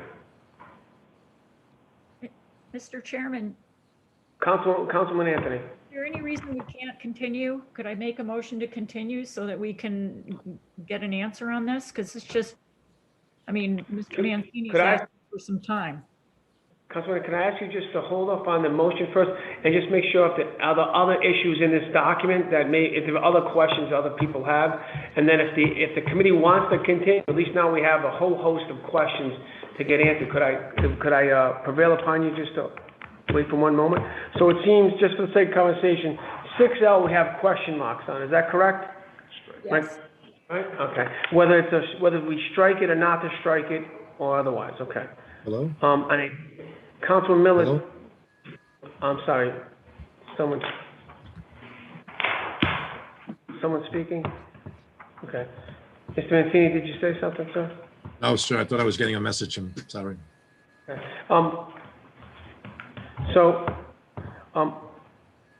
I do have a further question on, and Councilman Anthony, you brought up a question about 5E council review, about why does the council have a time frame?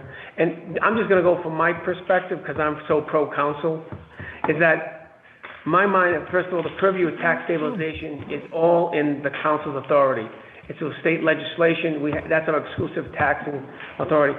And my mind is, this is a tool for the council to get the other side of government to move quicker and faster when a tax stabilization is submitted. Because usually sometimes what happens is they're the ones that are holding up the process. So this forces that. We are the final arbiters. This is my personal, we are the final arbiters of the process. They could all come back, by the way. Some could say, they could have an up or down, or maybe they think it's a good idea, not a good idea, but the final decision makers will be the 15 council members.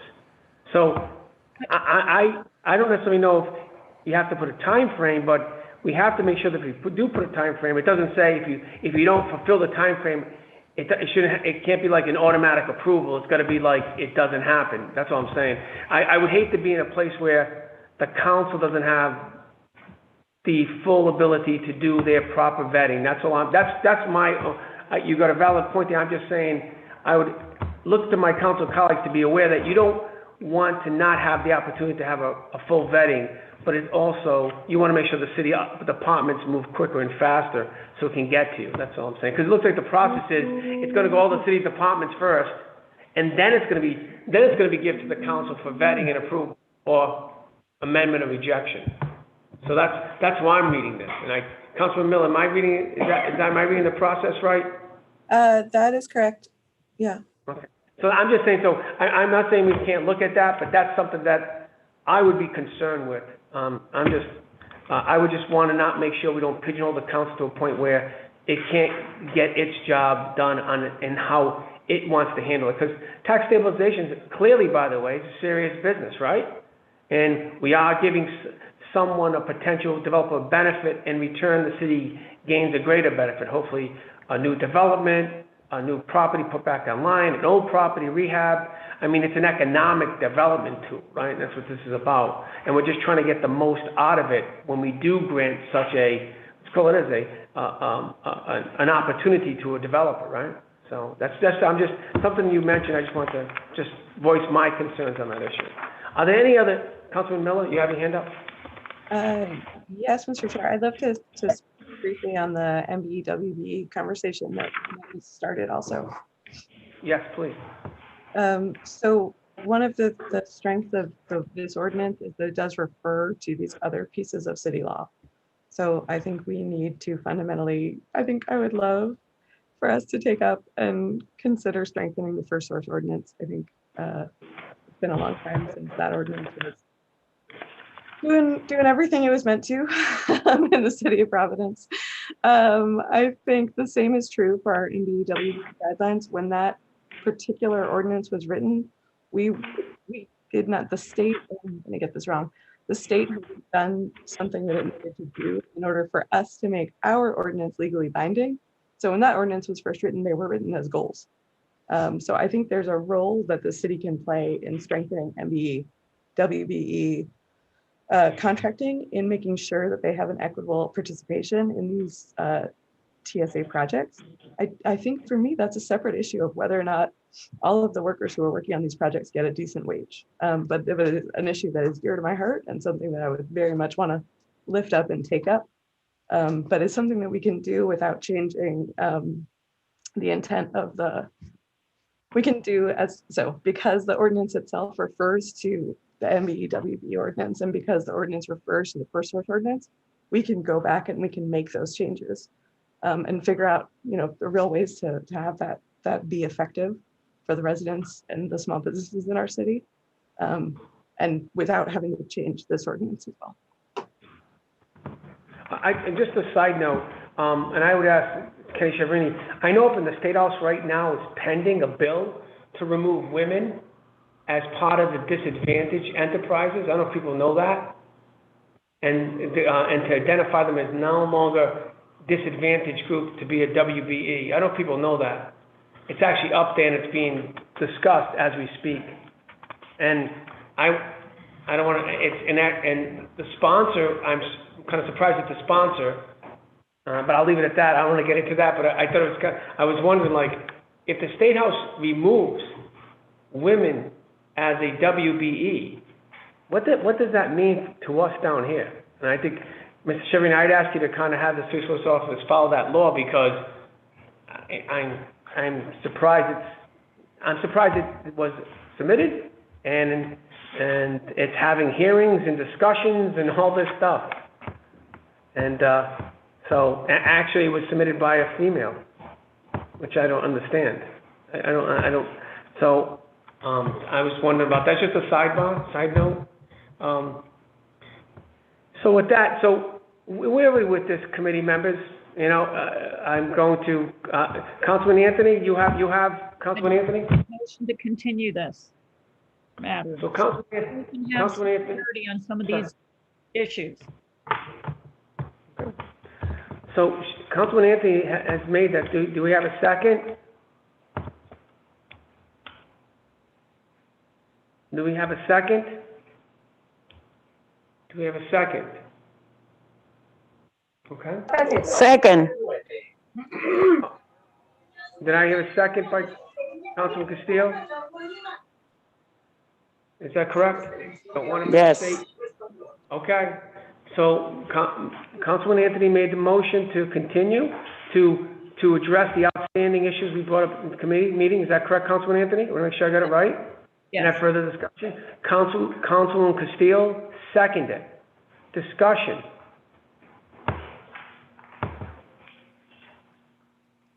All in favor? Aye. Committee members? Is it? All in favor? Aye. Do we have, I have one aye. Do we have, I need more than one aye.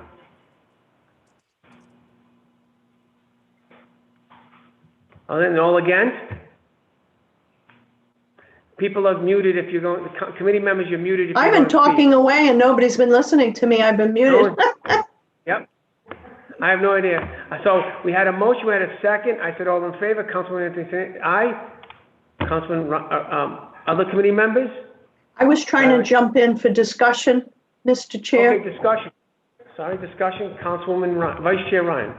Just, I'm wondering if we can't move this along with a request for the solicitor to work with Mr. Budway on the 6L topic to get that language correct. And I really don't think there's many other issues that we had with it. So I'm wondering if there's any merit in moving passage with the caveat that we look at 6L and work out that language. I don't know if there's an interest in doing that. Because I think it's, you know, it's 99% there. We're in discussion. I see Councilman Goncalves, I believe, has his hand up. Sure, I'm not on this standing committee, but I would venture to say that we just need a little bit more time to do some due diligence and vetting of this. So I would agree that perhaps we should continue this matter. Any other further discussion? Okay, so Vice Chair, right now, the motion is to continue. It was second. So now I'm going to take the vote. All in favor? Of the motion to continue? Yes. Aye. Aye. All against? If there's no against, the motion can, okay, then motion passes. Okay. Next item, please.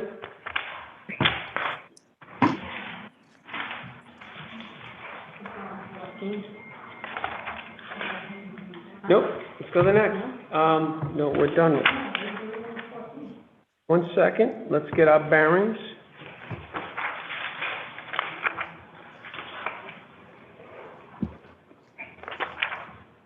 So I think, actually, no, aren't we on to 30?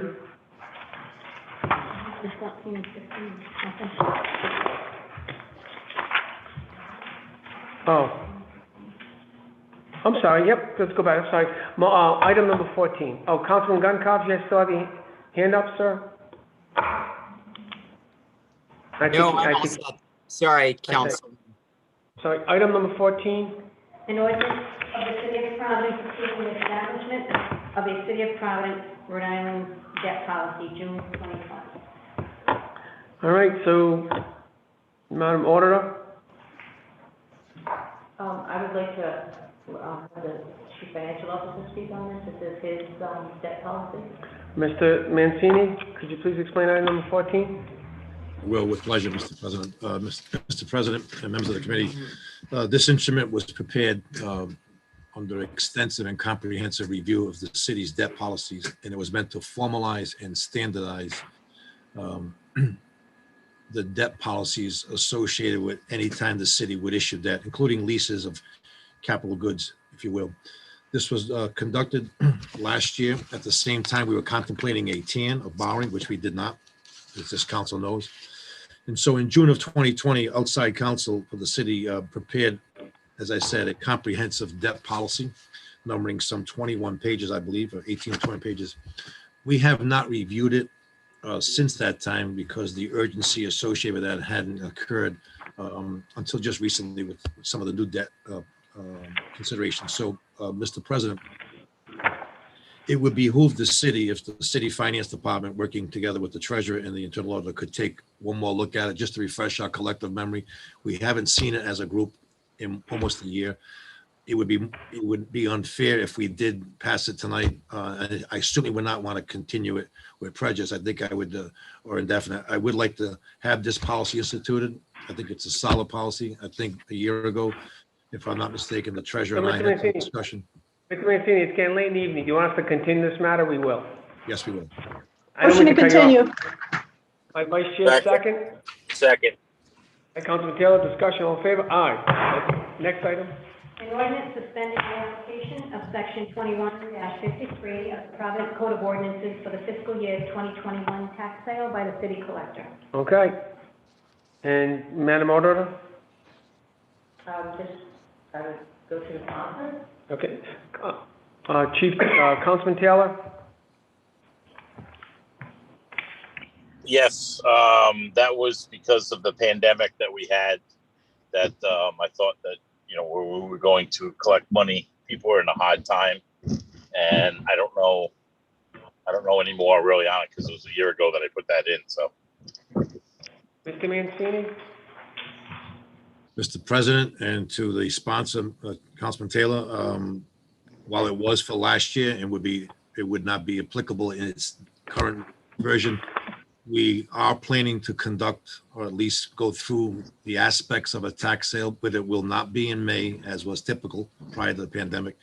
It will be, if at all, it will be in August. And Mr. President, I would ask that at least the effects of a tax sale not be canceled. It is that tool that is used not to deny anybody the ability to pay their taxes. We will contemplate any hardship. We have and we will continue to offer payment plans. But we were able to do so last year without applying any additional burden to taxpayers. The tax roll was cleaned up properly. I think there was 100 units of real estate. 35 of them were repeat performers, if you will. And so the collector and finance department feel this is appropriate to continue to, in fact, continue with a tax sale, not to continue it. Okay, so further discussion? Councilman Taylor? No further discussion on my end. Okay.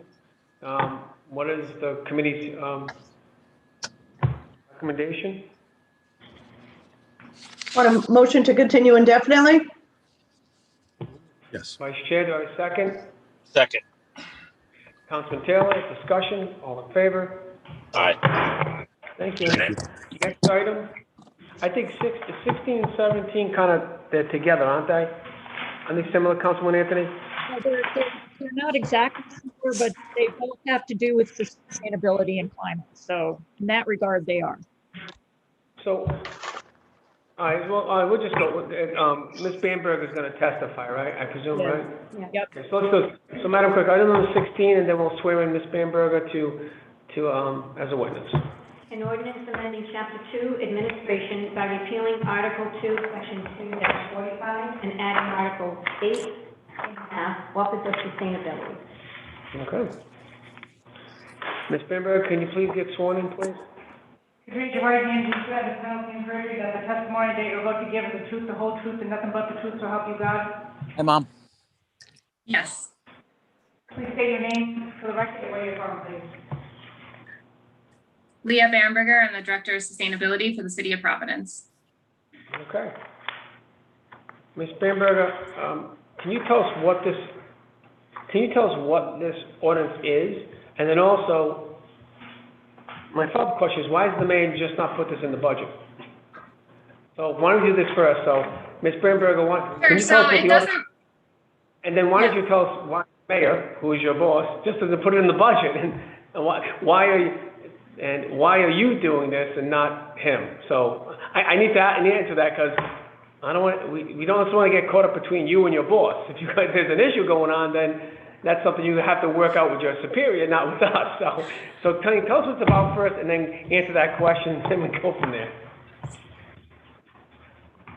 Absolutely. So the goal of this ordinance is to institutionalize and the goals in the climate justice plan in our code of ordinances, and really just update the language around the role and responsibilities of my office. A lot's changed since the ordinance was originally written. We are no longer an office of one, fortunately. And so this ordinance would acknowledge that we are in fact an office and not just a position, a director of sustainability. So it established the Office of Sustainability, update our mission, our purpose and duties, institutionalize and codify our climate goals and targets that were identified in the climate justice plan and other documents that, in the past few years. It does a few other key, codifies a few other key roles that we've been doing already, such as making sure climate resilience is part of being considered in the capital planning process, reports, doing greenhouse gas inventories to track our progress on our climate goals on a regular basis. And lastly, it also gives a facelift to the Environmental Sustainability Task Force. It would rename it the Sustainability Commission, which is a lot easier to say. And it would also create some new seats on that commission.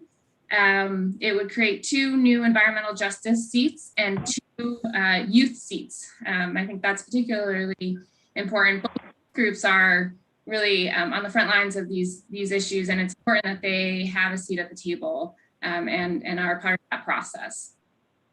So it really doesn't impact the budget. We aren't our own office within the city because we rely on support from the Office of Public Property, such as fiscal management, fiscal support, administrative support. So at this time, without that additional capacity, it does continue to make sense for us to be housed within a larger department that can support us in those ways. Okay. And the other question is, why is the mayor on board on this, by the way? This is what he wants? Yes, he is. And the second question I have is, you've got purpose and duties. Does it make sense to actually put right now, this is kind of like in section A, carbon neutral city by 2050. I mean, it may change. You may want to make it more or less. I'm saying, do you need to put that there? Isn't that really just a policy that the mayor will set?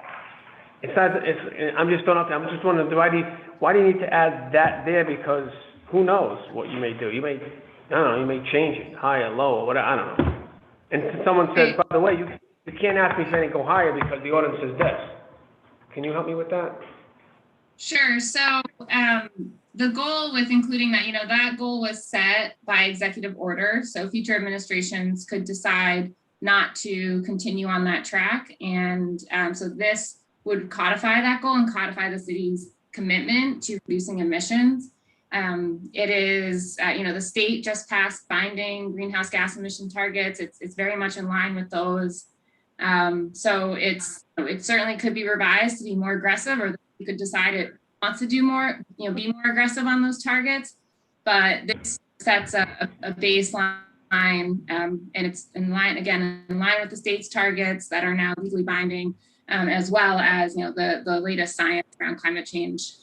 So if anything, those targets would become more aggressive over time based on what we know with climate change and the way things are going.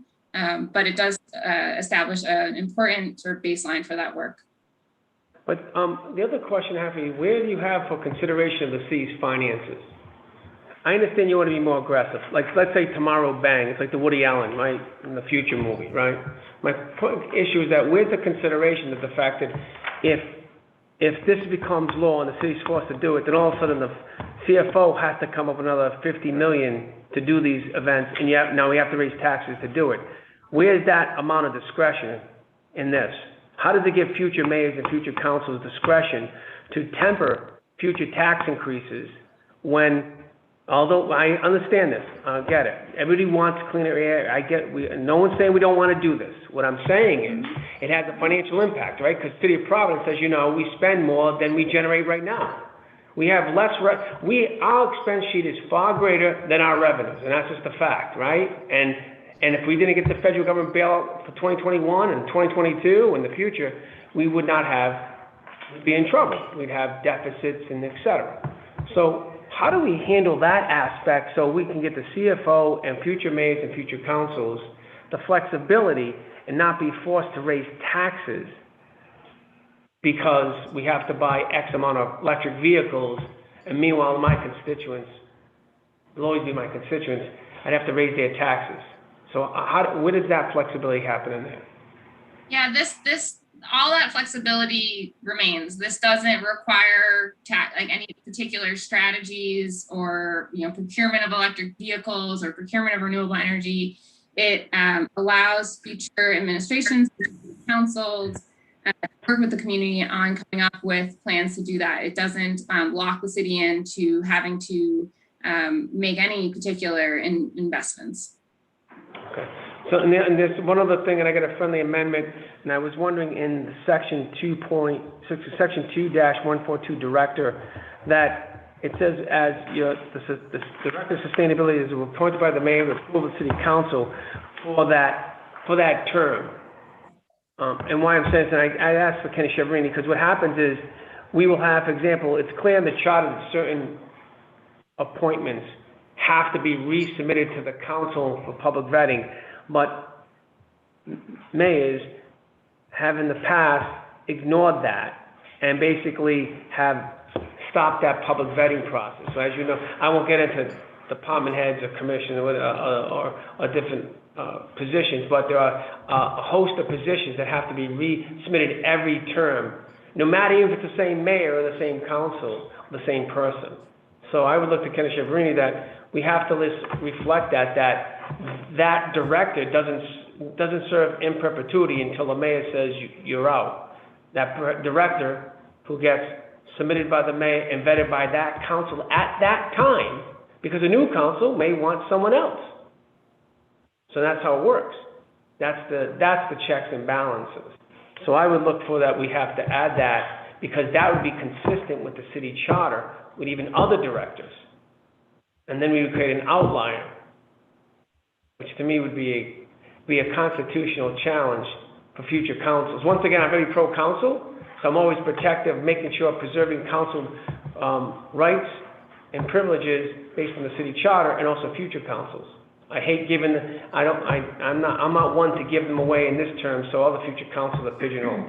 It's just kind of, so I would look for the appropriate, I don't know, Mr. Mancini, Mr. Chevrini, do you have, you know what I'm talking about, that term?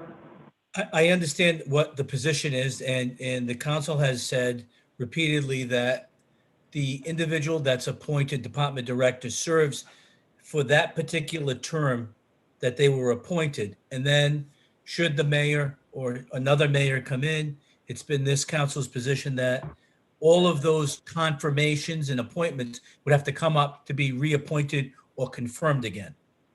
I think that's understood in the charter language. I don't think it's needed here because it's consistent with all the other department directors' positions in the charter, ordinances, but certainly if you want to add. I would just like to add it because we've had conflict in the past and it turns into a charter challenge. That's all I'm saying. So something that's, I just think it would be very helpful to declare, if we're going to do this ordinance, why don't we choose to do it right so everybody understands? Because future mayors should have a right to appoint who they want. into those department heads, right? I believe the future mayor should do that. They shouldn't have to inherit department heads, unless some people think that. Now I'm protecting mayor's rights. Think about that for a second. So now I'm going on the other rail, right? Now think about that, right? Oh, what's going on? Never know, right?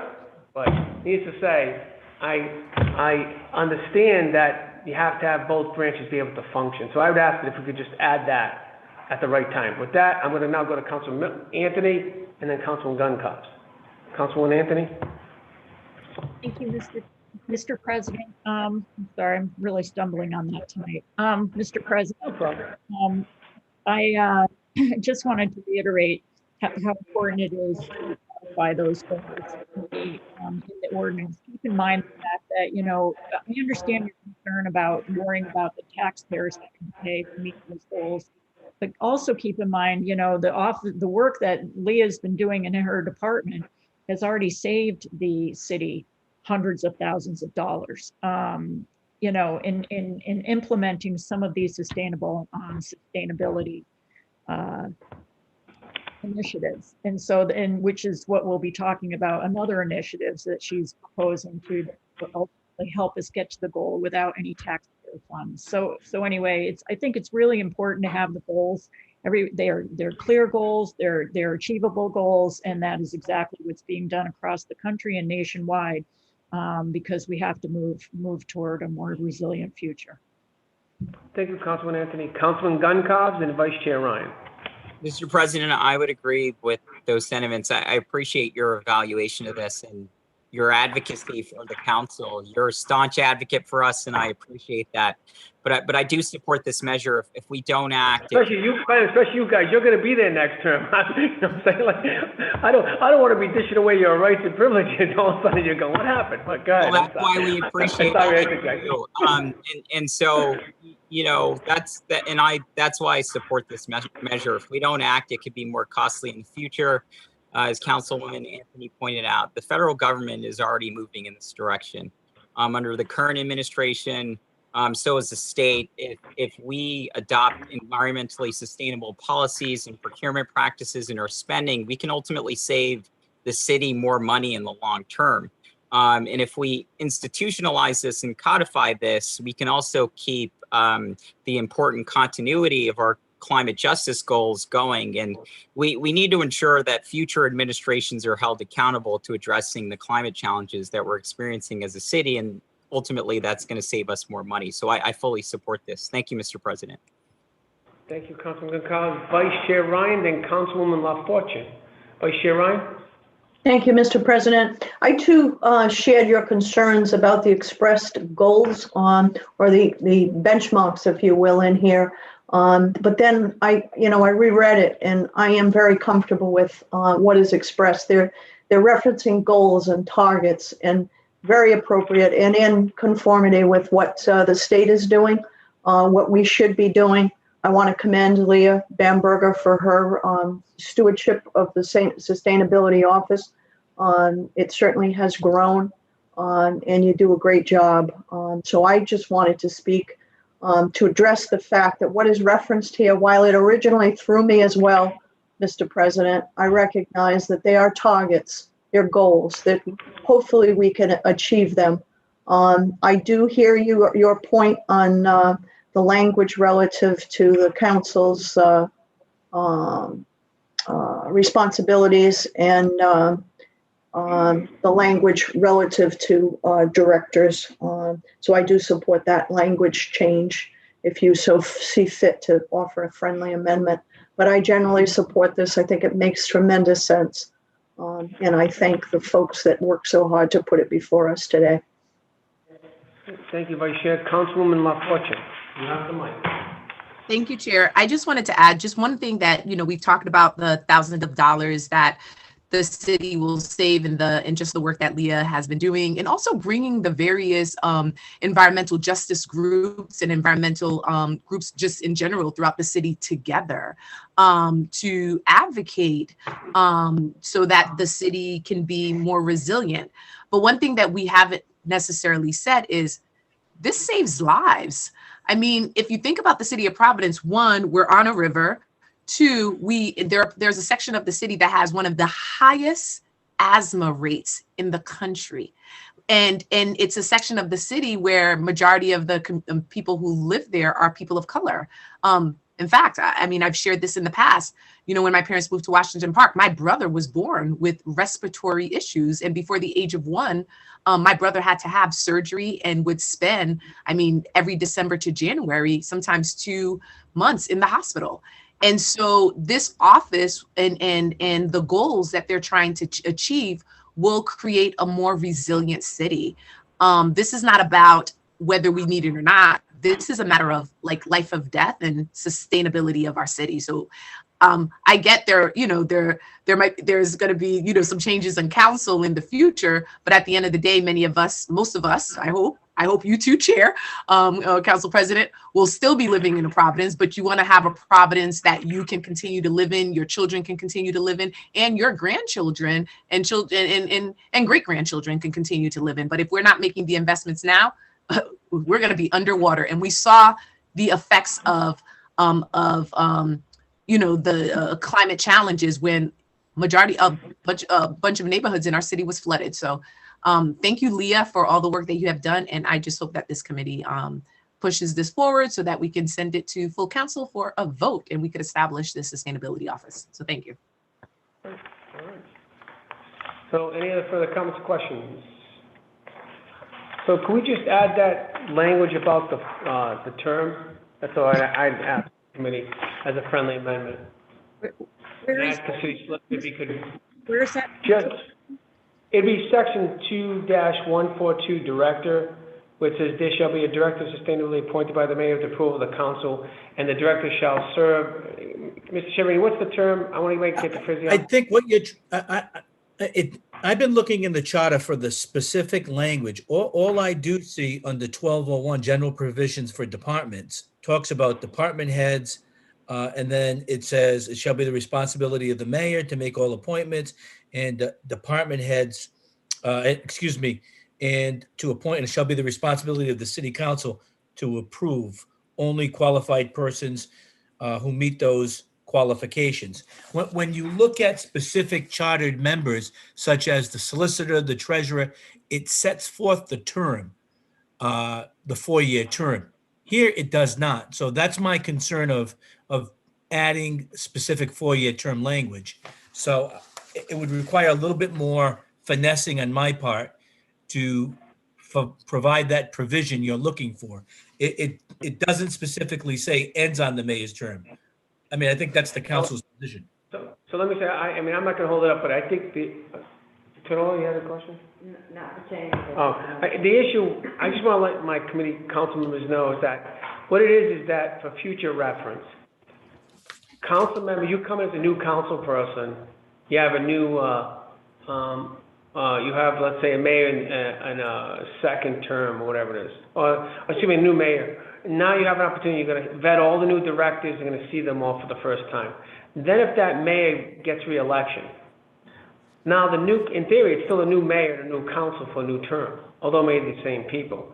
Any new council members that come into that second term will never have an opportunity to have public vetting of mayor's directors. Because what happens is, they go, well, the mayor's just going to keep them. Because that's been a problem where council members don't ever get an opportunity to publicly vet, or the public directors that just keep on living on. But I'll put a pin in that for all of you to think about, and I think you're going to see the problem you're going to have in the future, especially the folks that come back. You'll see that that's a problem that you won't have an opportunity to vet director heads, by who you were counting on to provide city services. But I'll just, in order to continue the matter, let's keep on rolling.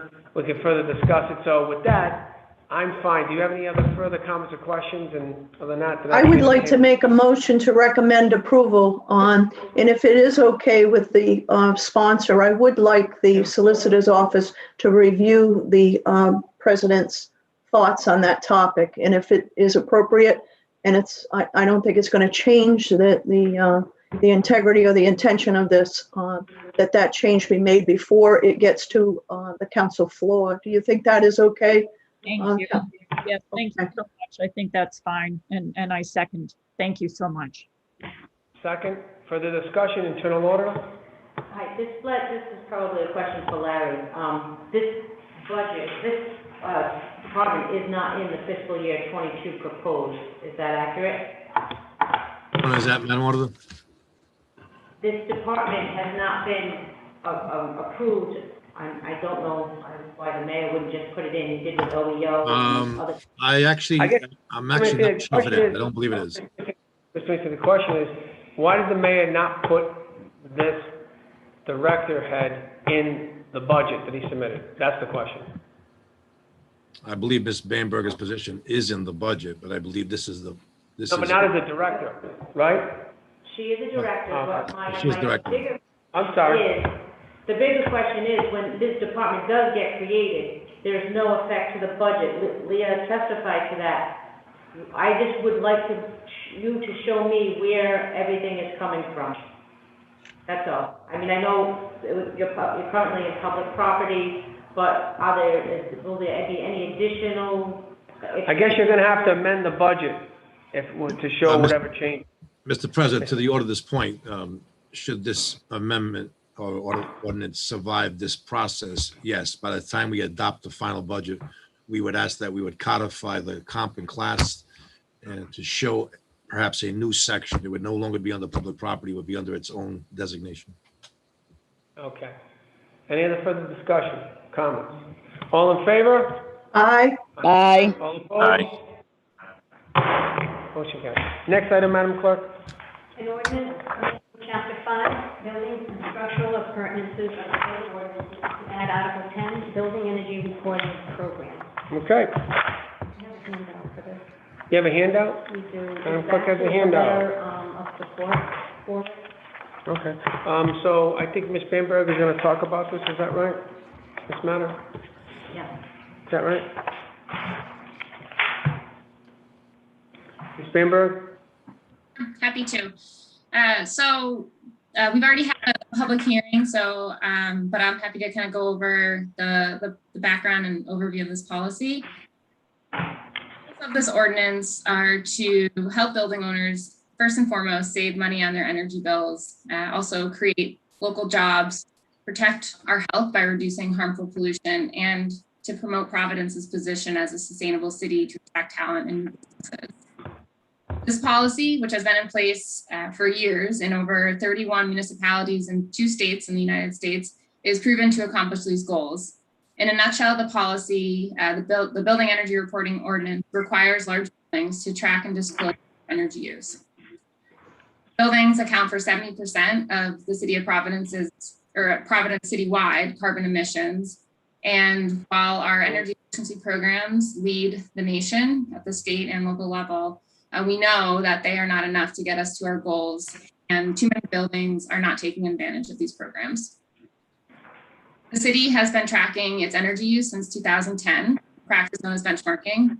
This has been critical to understanding our energy use and where we can make investments to save money. This process would require all buildings in the city that are over 10,000 square feet to do the same practice and report their energy use to the city. The city would then make this information available to the public. You can think of this policy similar as, or equivalent to, a MPG rating for a car or an Energy Star label on an appliance. This is essential for bringing transparency to the marketplace and protecting tenants from high energy bills. The policy would be phased in, starting with buildings over 50,000 square feet in 2022, so next year. Then the following year, it would go to buildings over 20,000 square feet. And then in the third year, buildings over 10,000 square feet. And after 5 years of this reporting, buildings that are not making progress on using their energy or haven't demonstrated to be a high performing building. So that would be defined by buildings who are in the 75th percentile or above. If they're not doing that well, they would be required to get an energy audit or take some sort of energy action, like replace some light bulbs, get your HVAC system checked out. Some action is aligned with the utility incentives and programs that are already available and discounted for building owners so that they can start reducing and taking care of reducing energy costs and taking care of their building. It's important to note that no buildings would be fined based on their energy use. Fines only be issued based on non-compliance with reporting. Lastly, I would just note we've worked very hard on stakeholder engagement, getting support of large properties across the city.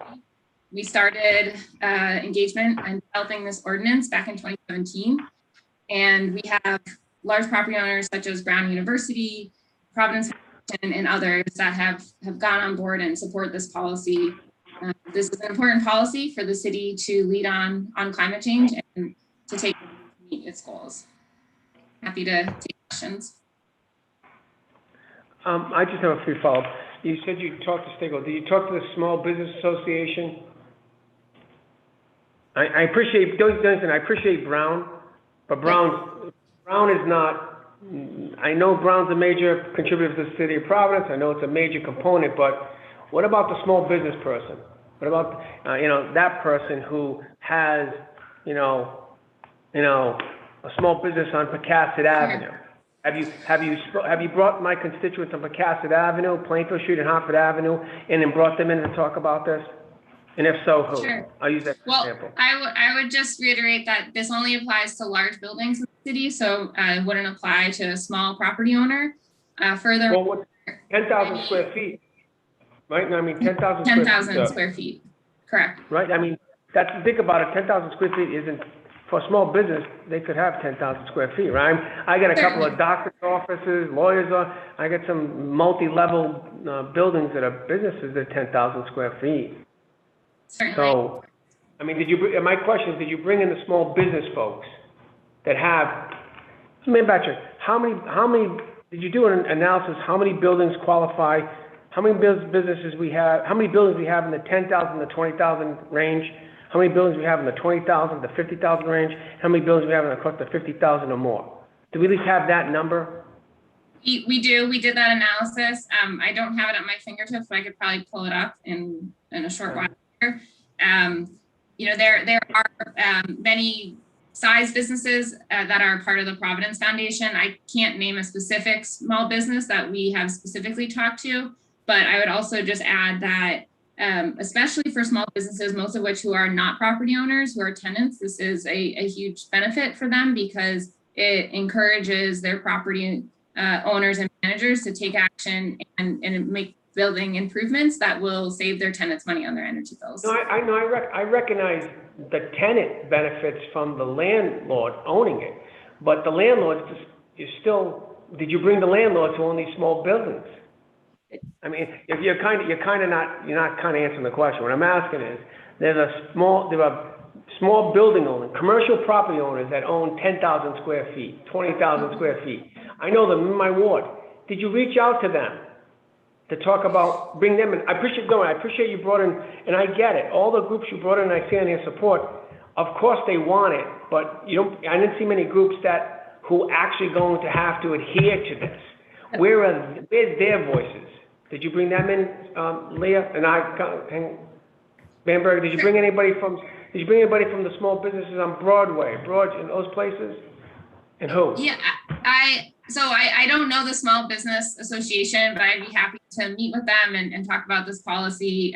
We have done, and I'm sure Councilwoman Anthony will speak to the extensive engagement that has been done at neighborhood associations and spread awareness of this policy. And we followed up with every stakeholder that has engaged with us, asked questions, wanted to learn more.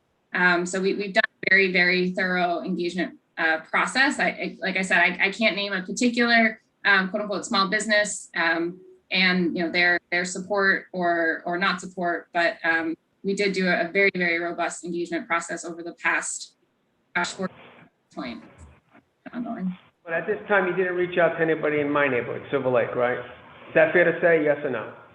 That's not necessarily true. Like I said, we've been at many.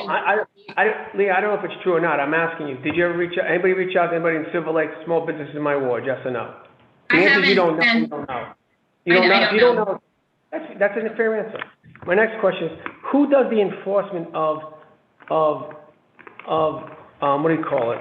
A part where you actually violate the property owners. how does that play out?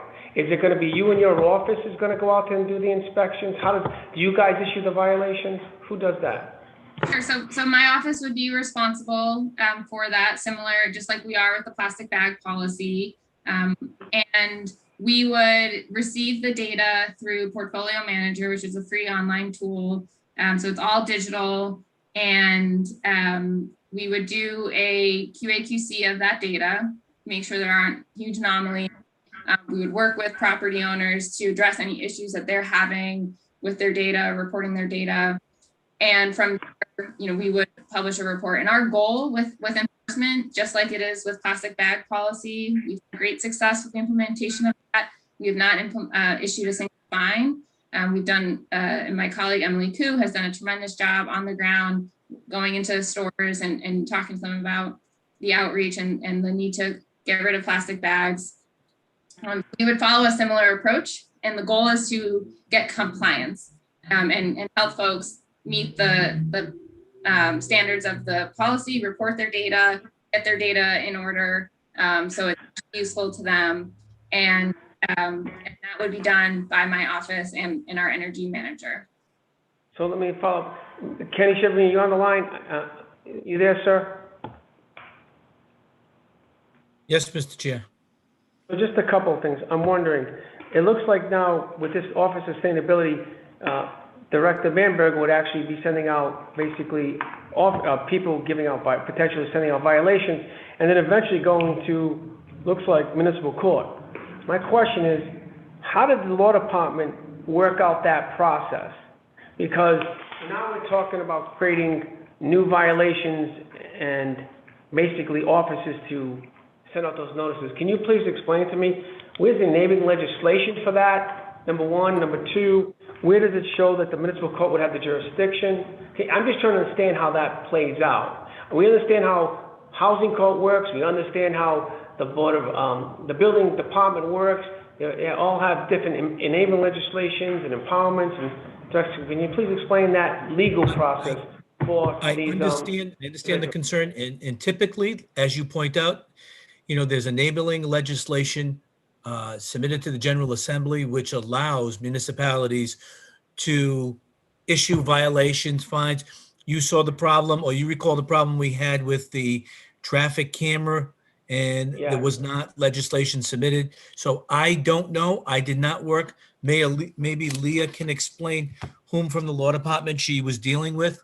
But if she's unaware, I can certainly speak to the solicitor and report back as to what steps were taken, if any, regarding enabling legislation to allow for the court to have jurisdiction over these matters.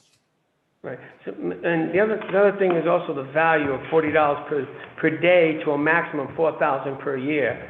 I mean, when you do a notice of violations or you're doing a thing, it has to be based on something. Ms. Bamberger, did you guys have any type of state legislation, enabling legislation passed? Or who from the law department talked about how you and your department, which is a civilian department, can issue these notices and then actually then file a lawsuit on behalf of the city of Providence against the building owner? Because that's what you're doing, right? Sure. So can you tell me how that? So we worked with Lisa Dinnerman in the law department, and we explored this issue, and it was determined that we don't need enabling legislation to do that. And sorry, what was the other question? I have a question. How is it that you guys are exempt from that when we had to do that for other departments and courts? I don't understand. Can you explain that to me? What was the special reason why you guys have exemption? Can you help me with that? I would have to defer to Lisa on that. She was the lawyer that made that determination. And I would say it's very similar to the plastic bag ban that we passed a year and a half ago. That's my office issuing violations. All right. So, okay. So, and I think, Kenny, Mr. Chevron, you need to have the attorney, because by the way, if we have the ability to create all these special exceptions and not have to have enabling legislation, I'd like to know about it. And also how courts get jurisdiction, because, I understand it's a cumbersome process, creating these court systems and how that process works. You usually can't just issue violations. You have to usually get some enabling legislation, but I could be wrong. And if I am, so be it. But I just want to make sure we're doing it right, because someone could challenge all of a sudden where, someone gets a $4,000 a year bill, right? And then you could, this whole process could be challengeable. So, Councilman Anthony, then internal order, Councilman Anthony, can you? Thank you, Mr. Council President. I'm just going to speak in support of Leah's process because I have been involved in this effort prior to me being the city councilwoman. So I have been working on this ordinance for quite a long time. She has reached out to small businesses. We had someone from the steel yard testify at a hearing. I don't know if it was, it may have been at the press conference, but I mean, there have been small businesses that have been contacted. And I think that the result is, I know Peter Case testified, there's all sorts of different people that have testified that this absolutely has provided a cost savings to them. Once they start measuring their energy, that National Grid has to provide incentives. They have to give money to incentivize people to do energy savings. They've already kind of exhausted the market on residential homes, solar panels, and weatherizing and things like that. Now they're going after the businesses because that's the low-hanging fruit for them now. And this is an excellent way of matching the businesses with incentive programs that we as taxpayers pay when we're paying our National Grid bill. And so she also did a voluntary program, which I don't think she mentioned tonight, and it was quite a success. But it wasn't, if you don't have a mandate, it doesn't achieve the mass of compliance that we need to affect the 70% greenhouse gas emissions. I mean, that is a huge number. It's another way that we are going to get to our goals, our climate goals, without taxing our taxpayers. So I just think, Leah's done a really, really, really thorough job and a good job for a very long time of involving the stakeholders. And Providence Foundation was not at all a willing participant. She did some amendments. She worked with them on amending the ordinance. She listened to the stakeholders in there. They represent a broad ownership, small businesses and large businesses. And so this has been a great process, and I think it's a really good result. Thank you, Councilman Anthony. General order? Thank you, Mr. Chair. I just have a couple of observations in general. I know that it was testified earlier that this will not have an increase in cost to the department. I find that absolutely impossible. I think you're going to need inspectors to go out. I think you're going to need someone to bill, someone to collect. It's going to go to municipal court. Will that be an increase to the municipal court staff? Has there been a fiscal note to this ordinance? I just think that there's going to be an increase in cost based on, it's just a natural increase. And I'm not saying that it doesn't merit the savings and all of the climate that it's going to be helpful, but I do see a collections issue. We already have collections issues throughout the city. I think this will just be potentially another one. That's just my comments and my observations. So I just want to know, just so that I understand the major premise of it, and I think it's wonderful. The issue for me is I'm always cautious empowering an executive branch department with violation authority. You get my point? Like being the ability to give out tickets. So we created a new department, and now we're going to empower this department and its folks to start giving out notice of violation. I am always a little concerned about creating another arm of city government where there's inspectors going out there. That's my issue. I understand where I'm coming from. That's where I go. It's like I don't know what the accountability is like. You're gonna have to do inspectors. Someone's gonna have to do these reports, and then empowering this office to now actually be able to get violations and charge fines. That's my issue for me. That's really where I'm coming from on that. So Vice Chair Ryan, then Councilman Anthony, because we have to she didn't have a chance to speak on it. Vice Chair Ryan? You're muted. Vice Chair Ryan, you're muted again. I'm trying to behave with muting, and it's just always throws me.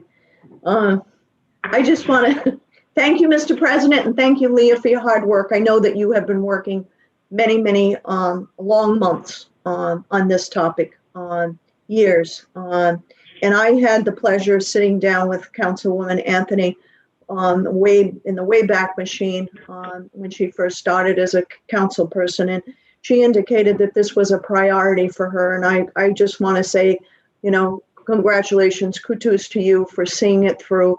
I have some questions about the pilot that we ran on this. I think the 70% emissions number is huge, and we do have to do something. But I just want to make sure that we move in the right direction. So, Leah, could you share with the committee the pilot that you ran on this? How many properties were involved? What was the outcome? I think a pilot gives us, you know, one of the things that I really liked when Councilwoman Anthony spoke to me about it was that you guys were running a pilot and you wanted to see how you did with that. So share with the committee your experience, please. Sure, happy to. So the Repower PV Energy Challenge is the pilot program for this, and it actually continues. It's an ongoing program, and it's distinct from the policy because while it has the same sort of steps, the Repower PVD Challenge goes one step further to have it's a challenge to meet a specific target. So the goal is a 20% reduction in energy use by 2025. And, you know, so buildings, in order to participate, they have to report their energy use to the city through the same process that this ordinance requires. And we have over 2 million square feet enrolled in the program, including the Steel Yard, the Marriott downtown, Providence Housing Authority, Cornish Associates has 7 buildings enrolled. Johnson & Wales University has 3 buildings enrolled. Rising Sun Mills has about 95,000 square feet of properties enrolled. And there's a number of city buildings as well that have enrolled in the challenge. So it's— And you mentioned Brown. I don't mean to interrupt you, Leah. You mentioned Brown. Brown is not part of the Repower PVD program, but they have indicated their support of the policy. Okay, so, and I'm just interrupting here for my own edification. So you ran a pilot. These are the folks these are the property owners that willingly signed up. Are there others that have come on board since this pilot? So just last year we added Johnson & Wales and the Steel Yard. So it's been growing over time. Okay. Okay. All right, I'm sorry I interrupted you. I just wanted to get it in my head. So tell us, so what are the results? Are they happy? Did they come willingly or did you drag them? A little bit of both. You know, so many are very excited. Mostly, many of these participants are property owners that many are already making substantial investments in energy efficiency. They're setting goals. You know, these are really the leaders in this field and who are, you know, excited to participate. None of them, I will say, or almost all of them, were not previously benchmarking their buildings. They were so we helped them get their data in Portfolio Manager. So they were new to that practice, and we've been working with them and National Grid to enhance the processes to ensure that data flow is seamless. And we've also been offering, we meet quarterly, roughly, during the pandemic and the hiring freeze. We had to hold off on that, put that on hold for some time, but we're back in action now under the leadership of our new energy manager, Rob Hart. And so we meet quarterly and we provide resources. We connect them with some of our partners who offer insights and support to reducing their energy use, including the utilities, the State Office of Energy Resources. So our goal is really to help them meet their goals and grow the program and increase participation. So to the auditor's point, if you grow participation, how do you have to grow your staff? Can your existing staff handle further growth? And if so, at what is the point where you're going to need to bring on more staff? So I believe that our existing staff with our energy manager can certainly support the implementation of the ordinance. There will be mailers and such that we need to go out to notify building owners, which is well within the public property budget. We've accounted for that, and it's not a lot, especially we'll be phasing this in over 3 years. So it's really not a significant cost at all to the city. And what have you achieved? Do you have numbers for these energy savings? What Sure, is the emission savings? Yeah, I'd be happy to share.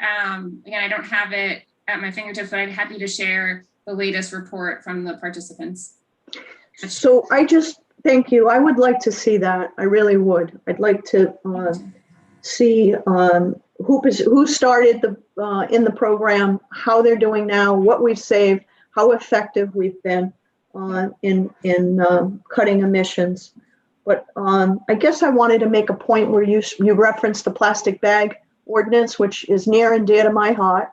I know the council president knows that as well. But one of the things with the plastic bag ban, it wasn't a stick, it was a carrot. It was like, going out and encouraging reduction in plastic bags. And your office has done a great job with that. You said you haven't fined anyone because the way the program was built to entice people, to encourage them, to incentivize them to participate, not mandating participation. So I do think that, that was a good way of rolling that program out. I like the pilot that you did for this program, and I'm just wondering if, I'd like to look at the numbers to see what our success rate is, to see if maybe expanding your pilot with incentivizing participation as opposed to mandating participation might help. And I don't know until I start looking at some numbers, but I'm good, Mr. Chair. Those are all my I could just respond quickly. Sure.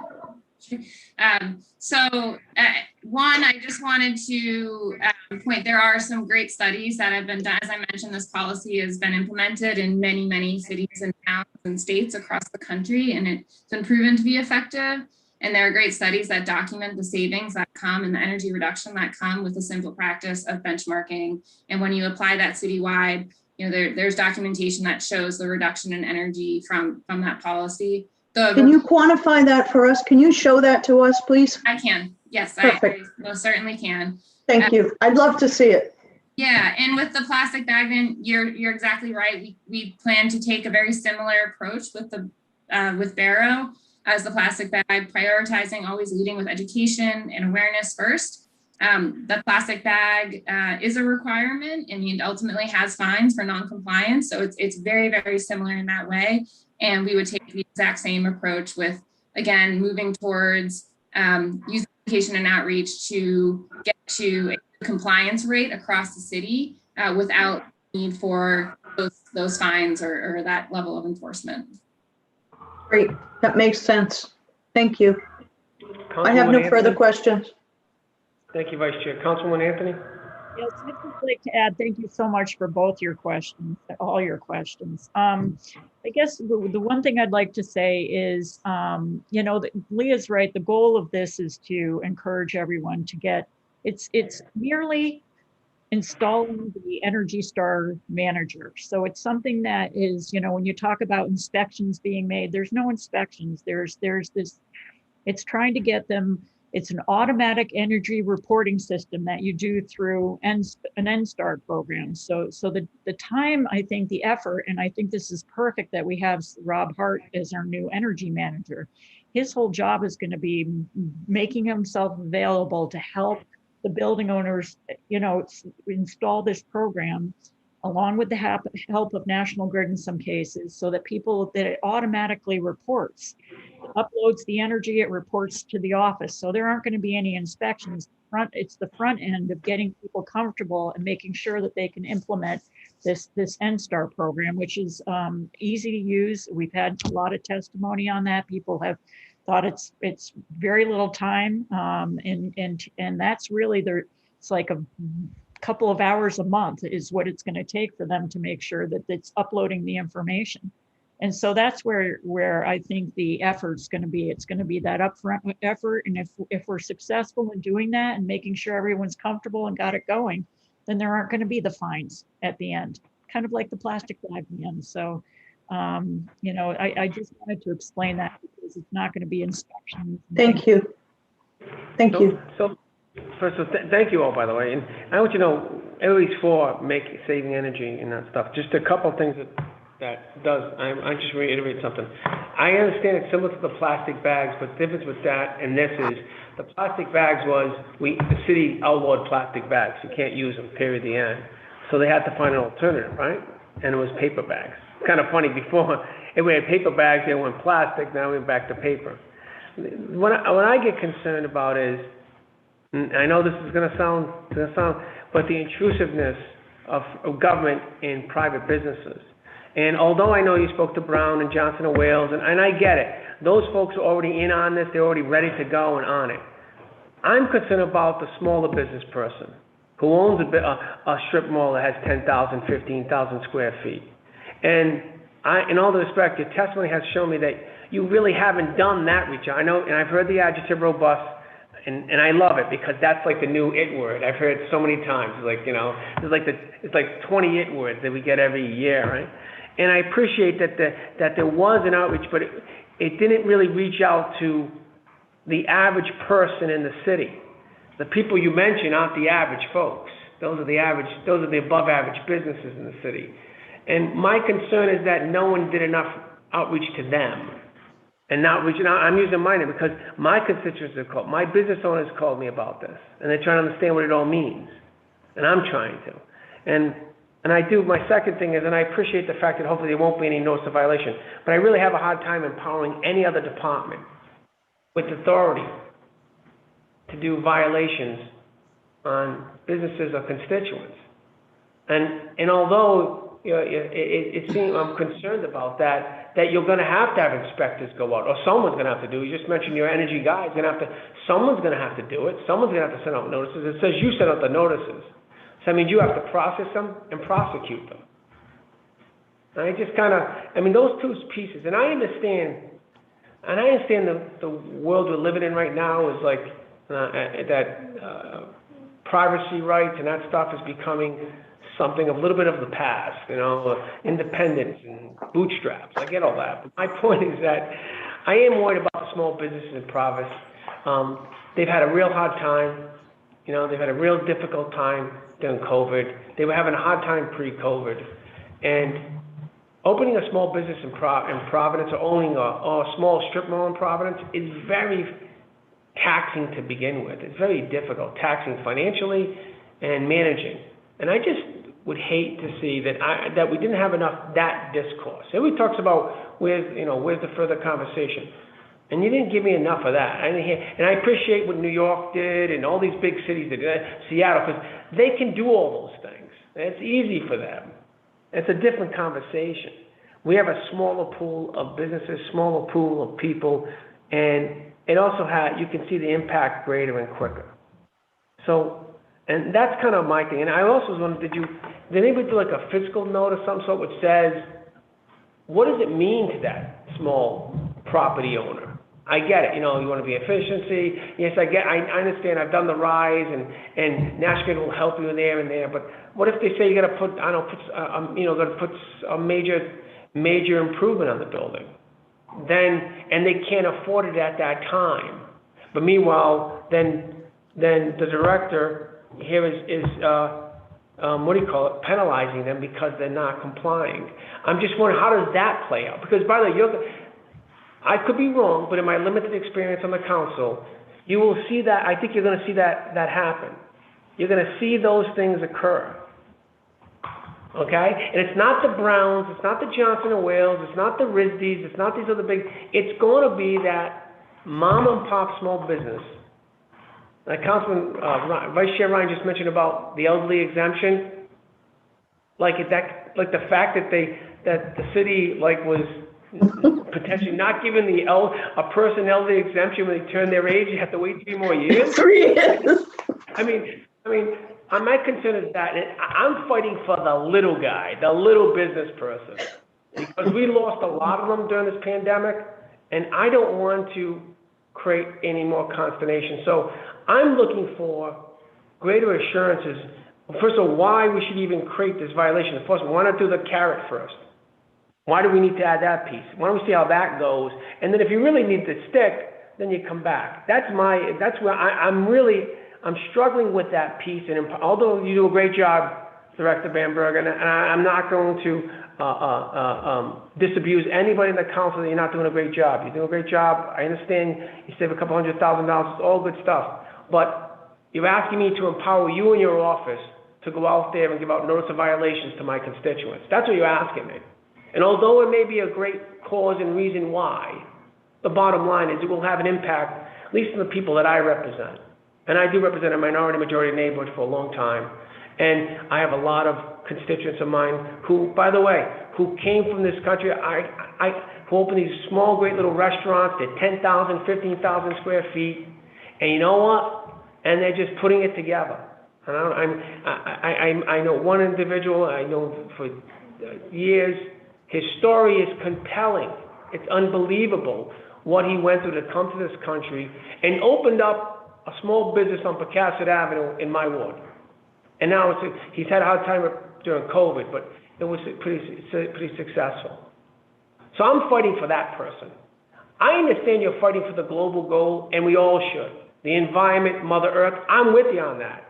But I still am worried about that small person, and how do we make it not so, it's just on another stick, another thing on that person. And I'm trying to get more confidence from you, and I'm not getting it right now. I appreciate what Seattle, Seattle's burning right now. I mean, anybody check what's going on in that place? I mean, they got all sorts of problems. New York City's got all sorts of problems. I mean, to compare us to those Los Angeles, those kinds of cities, they got bigger problems than I want. I don't think anybody in Providence wants. But I mean, we got a nice little metropolis here, and that's what I'm fighting for. So can you help me with that? Do we really need to add this portion in this right now? Could we revisit that violation portion? That's what I'm asking.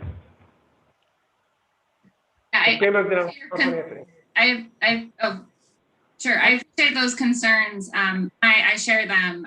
We are doing this. This is not just for the large property owners that are already taking advantage of our energy efficiency programs that are being paid for by ratepayers. This is in fact for the medium and the small property owners who aren't aware, who aren't already paying attention to and managing and tracking their energy bills. The reality is if you own a property of that size, especially on the smaller size, closer to 10,000 square feet, you probably have 1 meter. It's quite easy. It's an automatic process to connect your data from National Grid to Portfolio Manager. The first year that you set up that system, you have to enter some contextual information, the size of your building, the use of the building to help generate an Energy Star score, which is really valuable. But that will take per building, for one building, that will take 30 to 40 minutes. And then you have valuable information that will help you make smart investments to save energy, because that is exactly what this policy is about. It's about helping small businesses. We have some of the highest energy costs in this country. If we are not being thoughtful about how we're managing our energy and taking care of our building stock, we can't compete with other similar sized cities. Some of the other cities that have passed this policy are not just the large cities, the Seattles or the New Yorks, they're Kansas City, Missouri, they're Des Moines, Iowa. I don't, Ms. Bamberg, you can, don't worry about the last, let me just follow up on that. You mentioned something. You said something about this is for small businesses. So let me ask this question.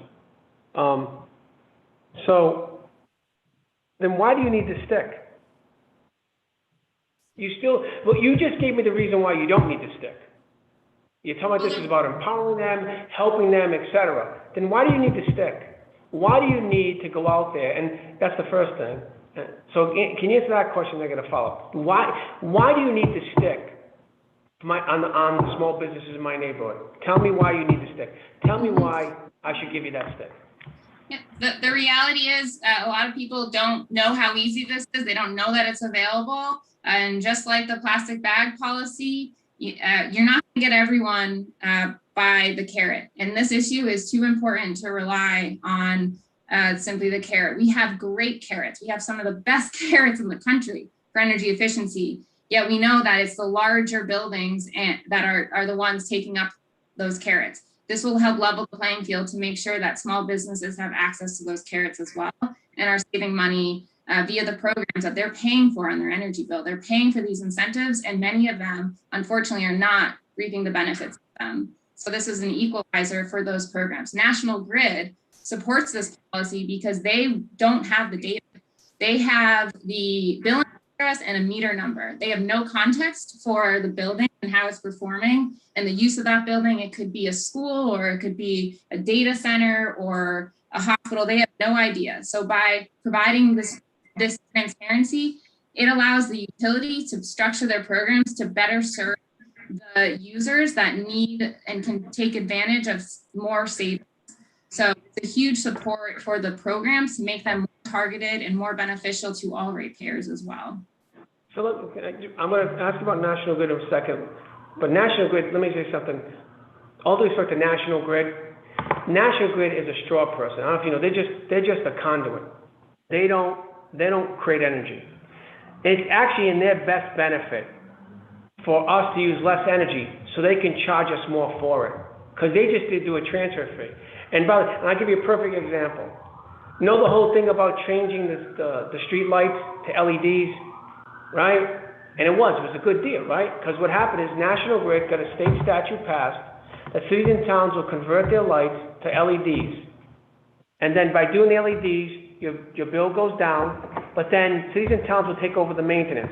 So what National Grid did in a one fell swoop was get out of the maintenance of thousands of streetlights throughout the city and towns, right?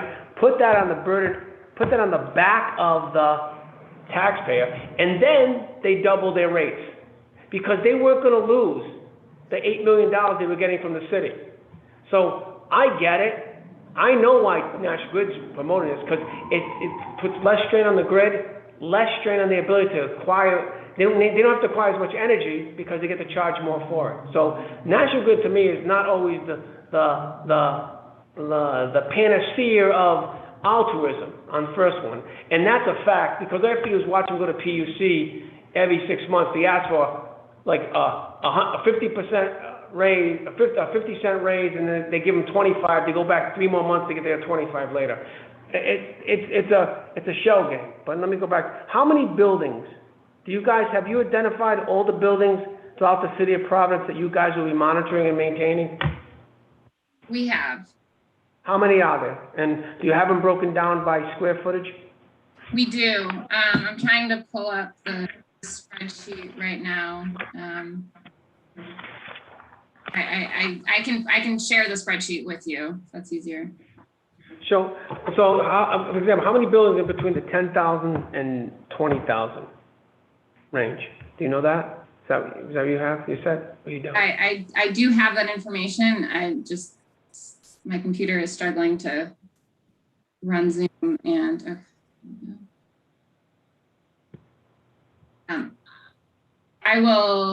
I'll get this in a minute. If you want to move. Okay. Oh, while you're looking at that, Councilman Anthony, I know wants to weigh in for my listen, I'm not a defender of National Grid, so you're the wrong guy on this one. No, but you're God. not. National Grid. I just am going to say that I understand your concern about intrusiveness. On the other hand, this is a health, safety, and welfare issue for all our citizens. I mean, I don't know if Councilman Pedro Espinal is on, I'm sorry, Pro Tem Espinal is on. He's got, a ton of people who are suffering from asthma in South Providence because of air quality. I mean, this is an issue that impacts every single resident in this city. This is a health, safety, and welfare issue. So I understand the intrusiveness, but I think in some cases that, the health, safety, and welfare there has to be some sort of balance. And so if you're trying to, protect your business And we're saying that, actually, if they install this, that they may actually end up saving money on their energy bills when they can take advantage of the incentives offered. It's a win-win situation. I mean, and then as far as the, making this voluntary, it doesn't work. We won't get the participation we need to have the impact on our greenhouse gas emissions. It's just not going to work on a voluntary basis.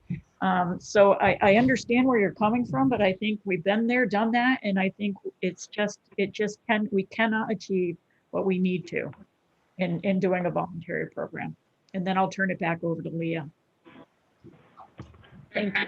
I have the numbers here. So it's about over 50,000 square feet. It's just over 300 buildings, 400 in the 20 to 50,000 range, and about 700 in the 10 to 20,000 square feet range. Okay. That's a lot of monitoring, just to let you know.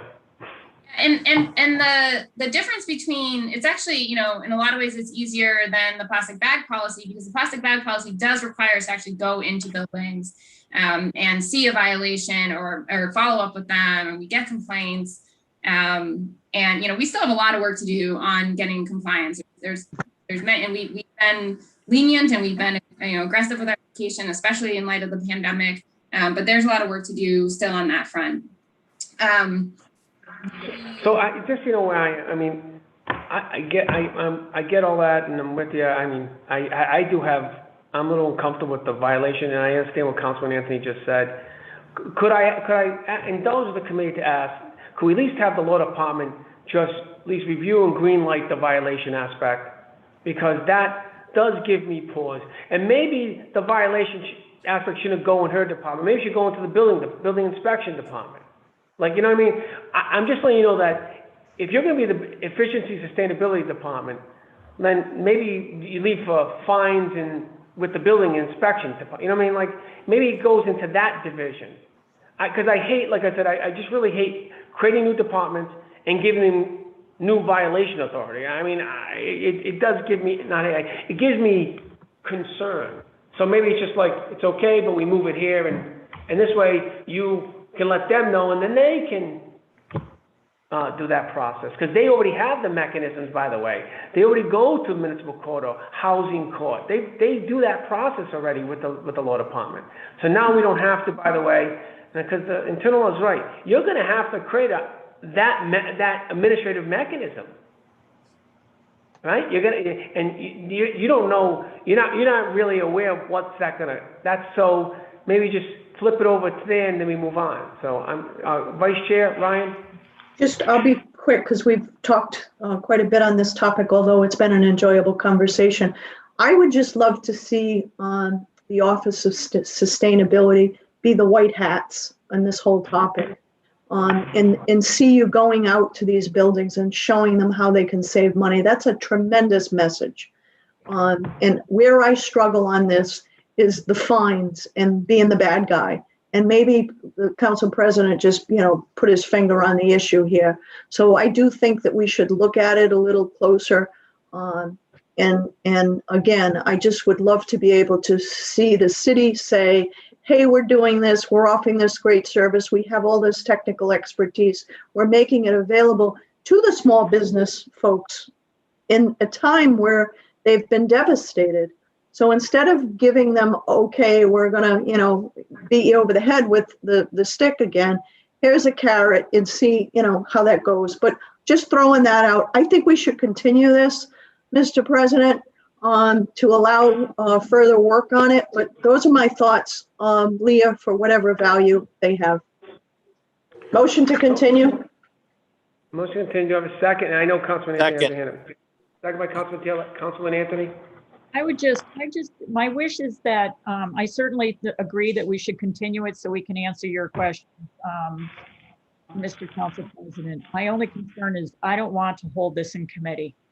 So I don't want to hold it in committee because we think we're going to do a voluntary program. I would like to let the council vote on this. So if we continue it so that we can answer the specific question and then either vote it up or down and get it out to committee, that would be great, because the voluntary program, I don't think is something that is already done it, already been there, and to delay this implementation of this is just not addressing a very, very urgent climate issue. So that's all I'd ask. I just want to say for for part of the discussion, my issue is that if that portion was extricated and maybe put into the building inspector's department, that seems to me like that, and this way you still get both, but they're doing it, and this way they got the mechanism. I'm just saying, so that may be something like, maybe like and I'm not ready to do, but you extricate that and put it in their enabling legislation, and this way, and then, you still do your monitoring and stuff, but then they can go and they can do the violation process. That's all. That's my suggestion as a path forward, and then also have the law department, make sure that if that's the right path. That's all I ask. I'm just looking to make sure it's done right and legal. Mr. Chevron, I agree with you on that, Mr. President. That's a great idea. If that can work, but it should be, we should look at it. Chevron, can you do that for us? We'll look at it, absolutely. All right, thank you. All right, so then, all in favor of continuing? I'm sorry, Aye. Councilman Anthony, you have your hand up again? Hold on. Aye. Councilman Anthony, you have your hand up? Aye. Oh, sorry, no. Aye. Okay. All against? Motion passes. Thank you. Thank you, Lee. Mr. President. Yes, Councilwoman Castillo. I have a confused with the TSA. I wanted to reconsider this matter and remove my motion.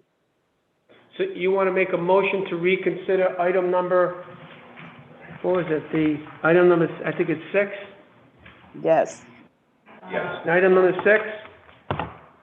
She was on the winning, so per Robert's rules, she has the right to make that motion. Do we have a second to that motion? I'll second that motion. Second by Vice Chair Ryan. All in favor of the motion to reconsider? Aye. Aye. All Aye. opposed? Okay. So now, Madam Clerk, item number, I think it's item 6A is amended. Wasn't it amended? As amended, item 6A is amended? Yes. So, Councilman Castillo? Did we get the right one? Providence Tax Stabilization Investment Act. We had a substitute, and then we made Did we make a couple of amendments to that? Yes. Okay. Right, thank you. So, Councilman Castillo, you have the mic, Councilwoman. Yes, when that happened, I make that motion. I have it confused in that moment. But, I waiting for you finish that meeting, reconsider this matter, please. So, Councilman, what is your pleasure? What would you like us to do with this proposed, the Yes, ordinance? I want to go to the full council on the floor, please. So I want to make a motion. I want to make a motion motion to recommend to the floor in the city council. So that's the motion on the floor. Is there a second? Can I just, Mr. President?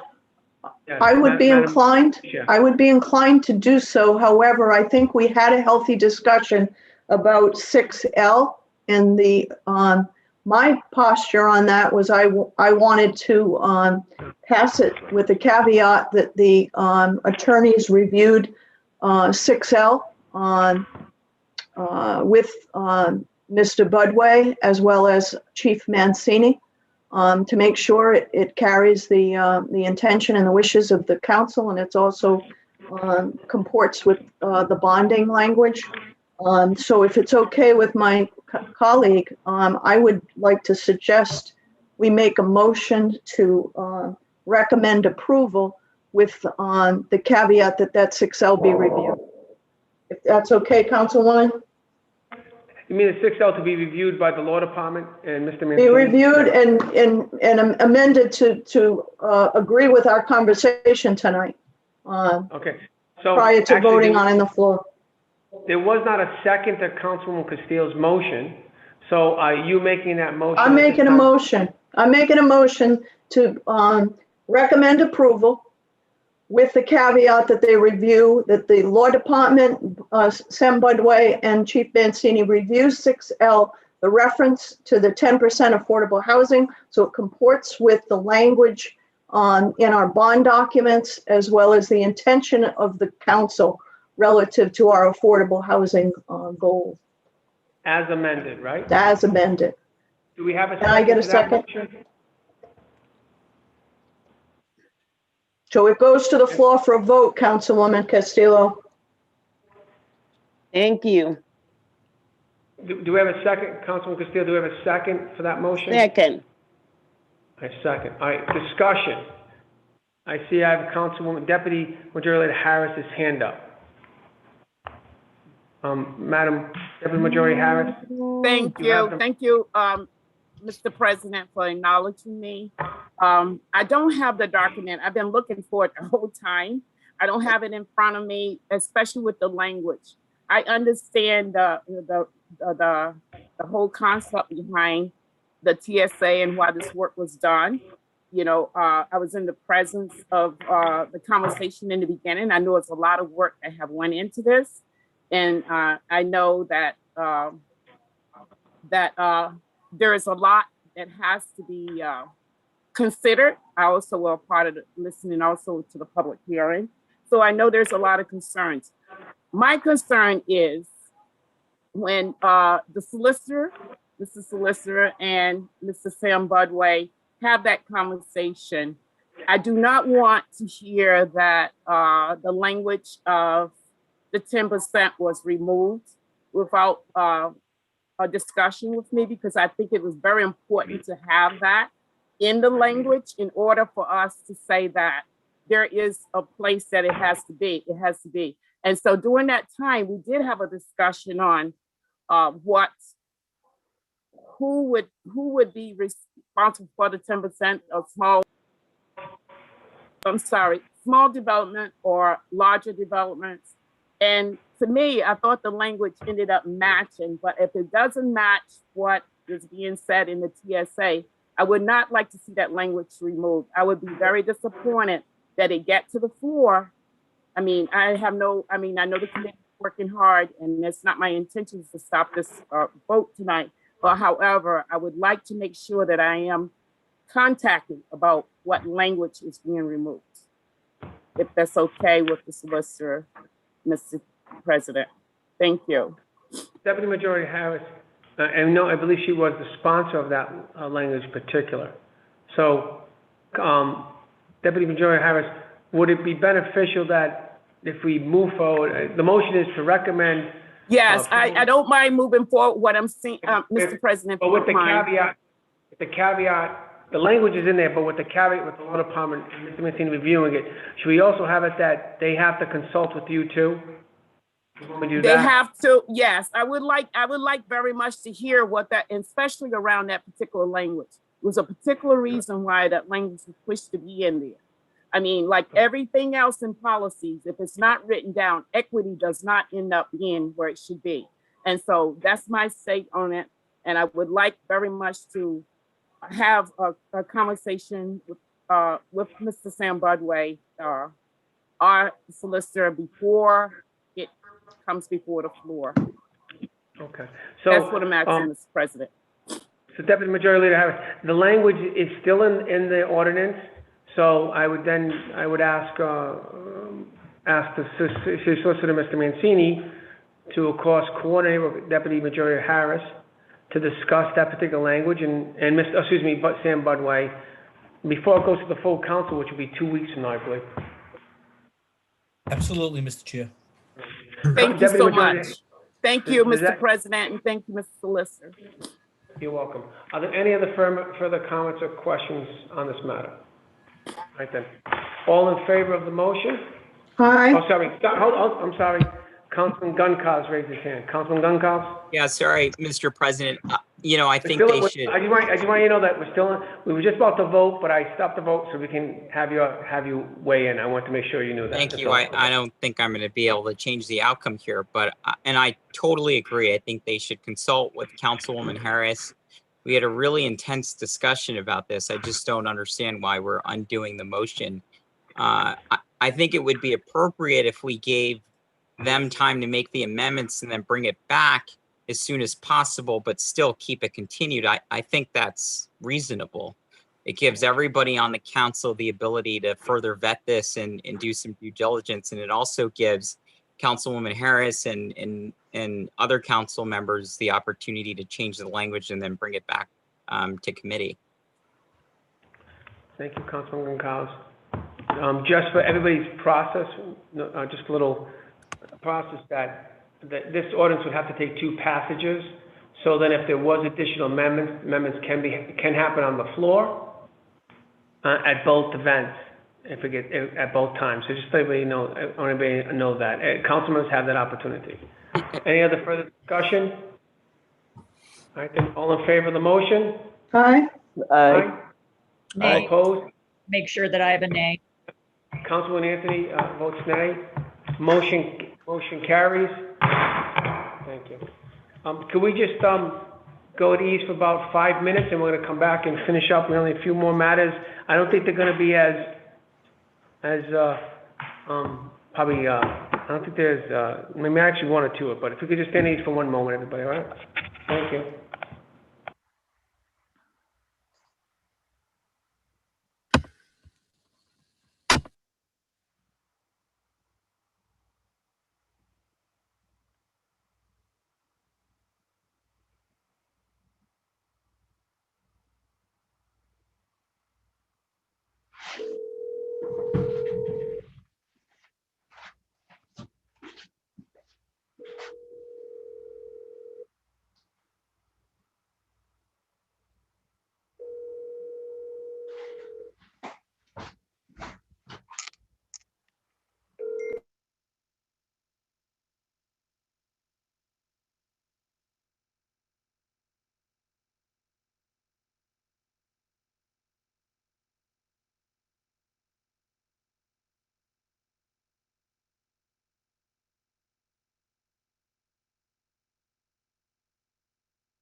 All right, folks, we're back on.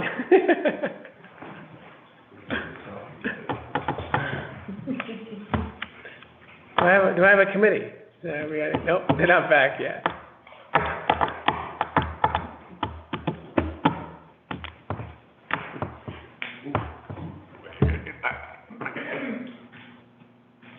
That's getting close. I don't have a committee, so I guess we'll have to wait. Oh, here we go. Hello, I have one. I need one more. and free. All we need is one more. We can finish up this thing. Larry, you are the. Larry you doesn't are a- count. I know, Mr. but Chairman, no, I would be honored, as you have called me like an ex officio member of this committee. You I know, would be honored to serve. he is, exactly, he is the ex officio committee member, I just let you know, so. And we probably can get a lot done right now, let's just go, let's roll with it. Motion, oh. I just need one more committee member, we can go. We can roll. Mr. President, may I say it's a pleasure to serve with this committee at all times. And I mean that Thank from you. the bottom of my heart. I'm gonna miss our nightly, weekly, was it repartees? Yep. And fencing and collaborations and you know, moving the city in a positive direction. And I think all the banter and all the good stuff that goes with it, which is just about creating good government. It is. It most certainly is, sir. Think I can get one more committee member and we can keep rolling? No?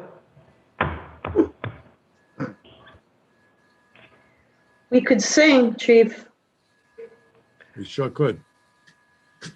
All right. Make a great duo. Here we go. Oh, great, we got one more, all right, we got one more committee member. Thank you, Councilman Anthony. All right, let's wrap this up. Yay! All right, let's go back on the record. Let's keep on rolling, folks. All right, let's go next. Item number, on top of the, right, item 30, right? Item 30, Madam Clerk. Resolution requesting the mayor of Providence finance to conduct an independent review and assessment of the existing pilot agreements in the city. All right, that's number 30. I think it's pretty self-explanatory. I don't think, right? Do I have it in front of me?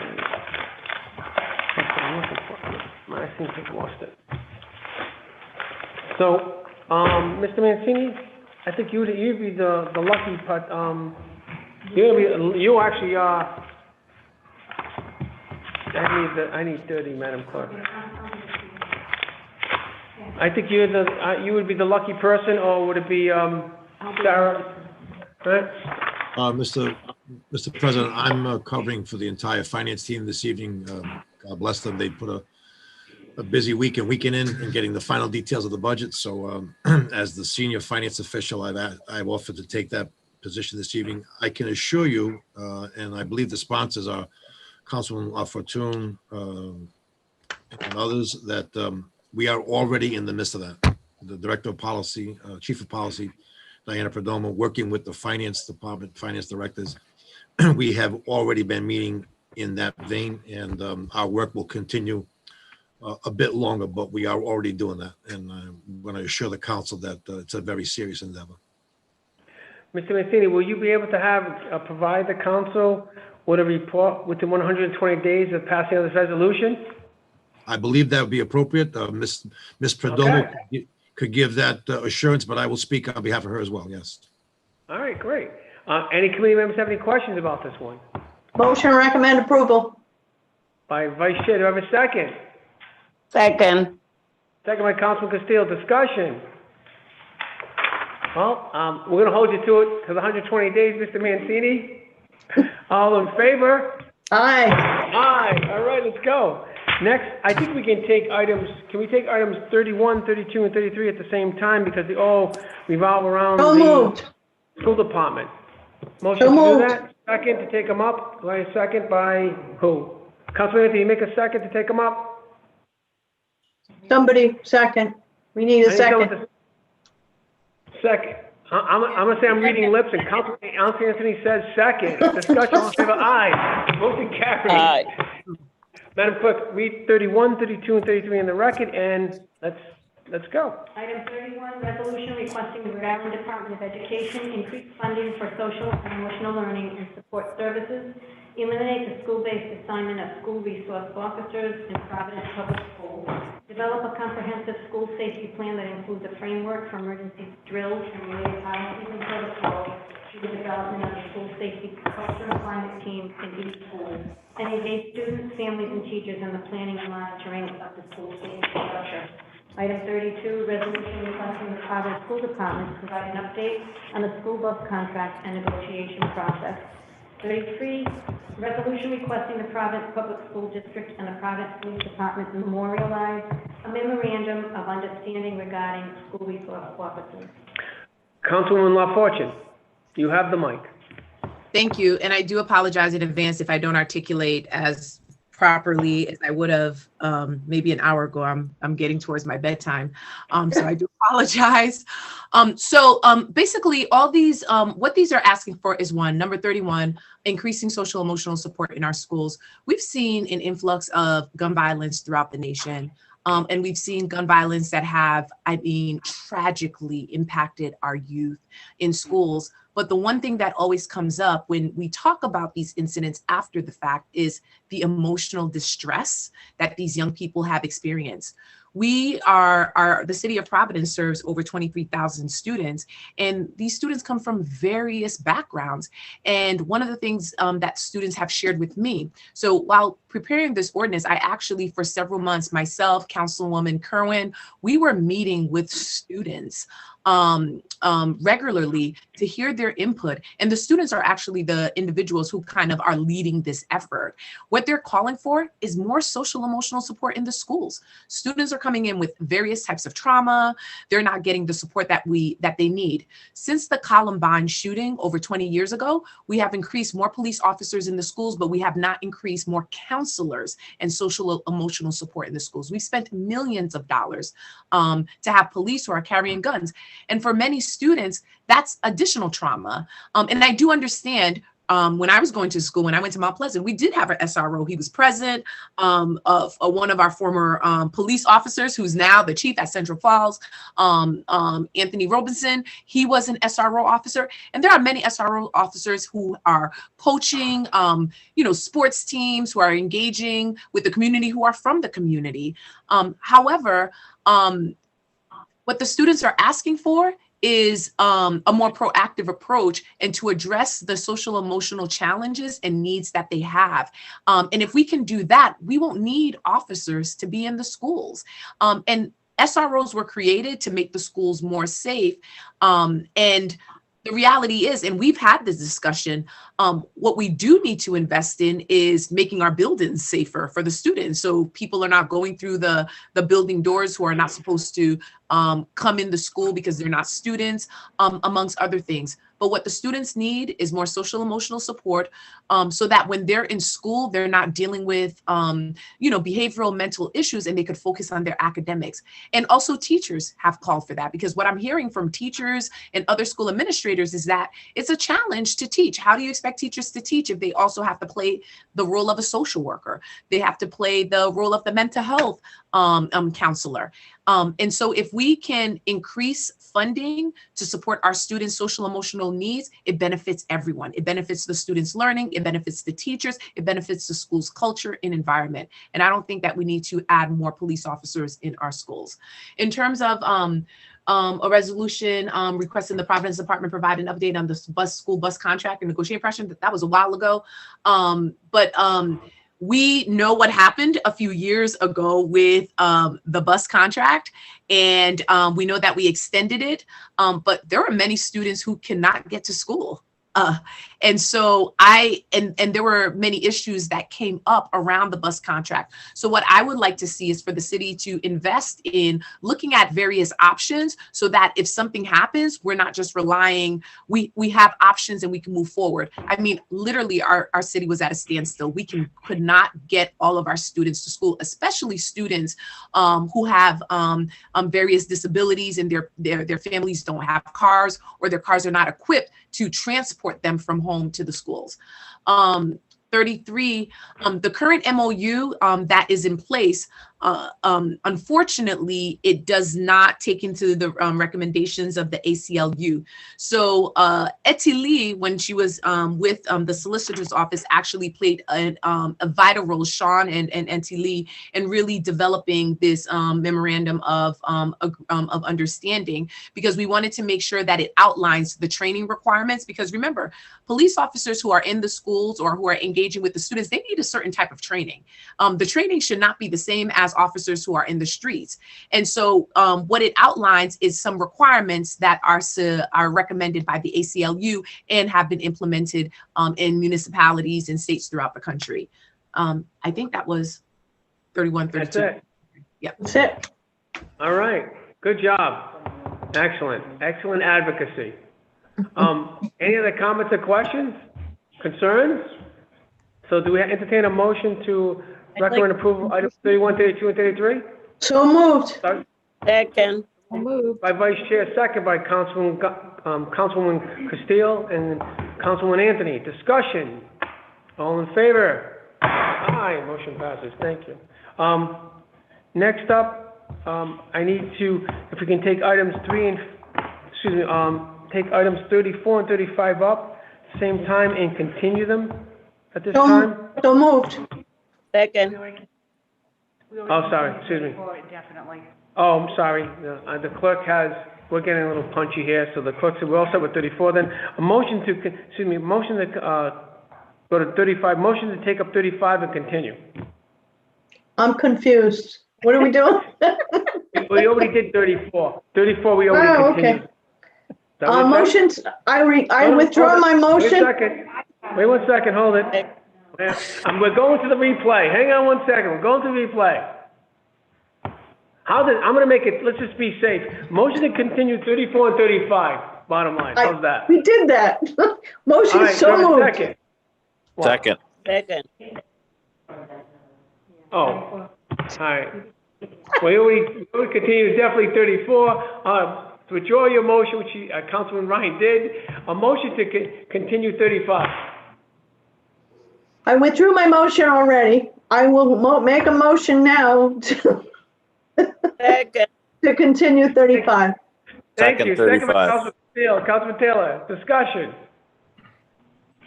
Councilman LaFortune, do you want to discuss this matter, or can we keep No, going? please. Are we on 37 already? No, we're not there yet. Okay.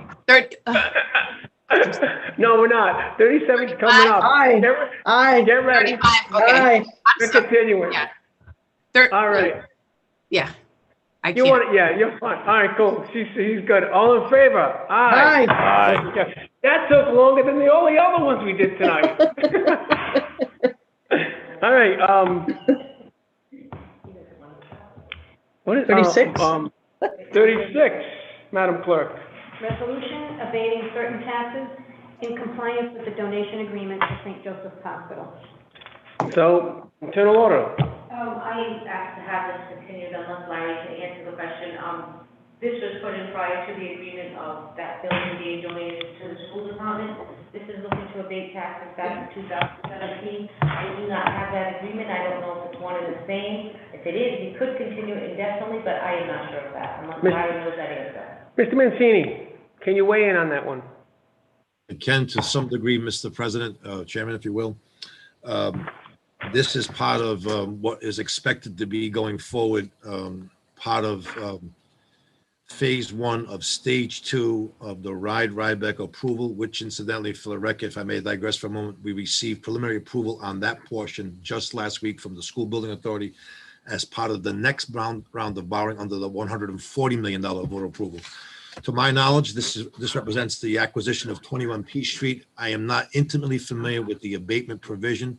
I do know that there was some confusion because at one time the tax was governed by the Charter Care tax stabilization, that the owner of 21 Peach Street had a separate agreement with. So it would be in the best interest, Mr. President, if we would have the opportunity to continue the matter to discuss it with the assessor and the law department in greater detail, as I would like to be cautious about whether or not that abatement does exist or shall in fact apply in this case. I would appreciate that opportunity.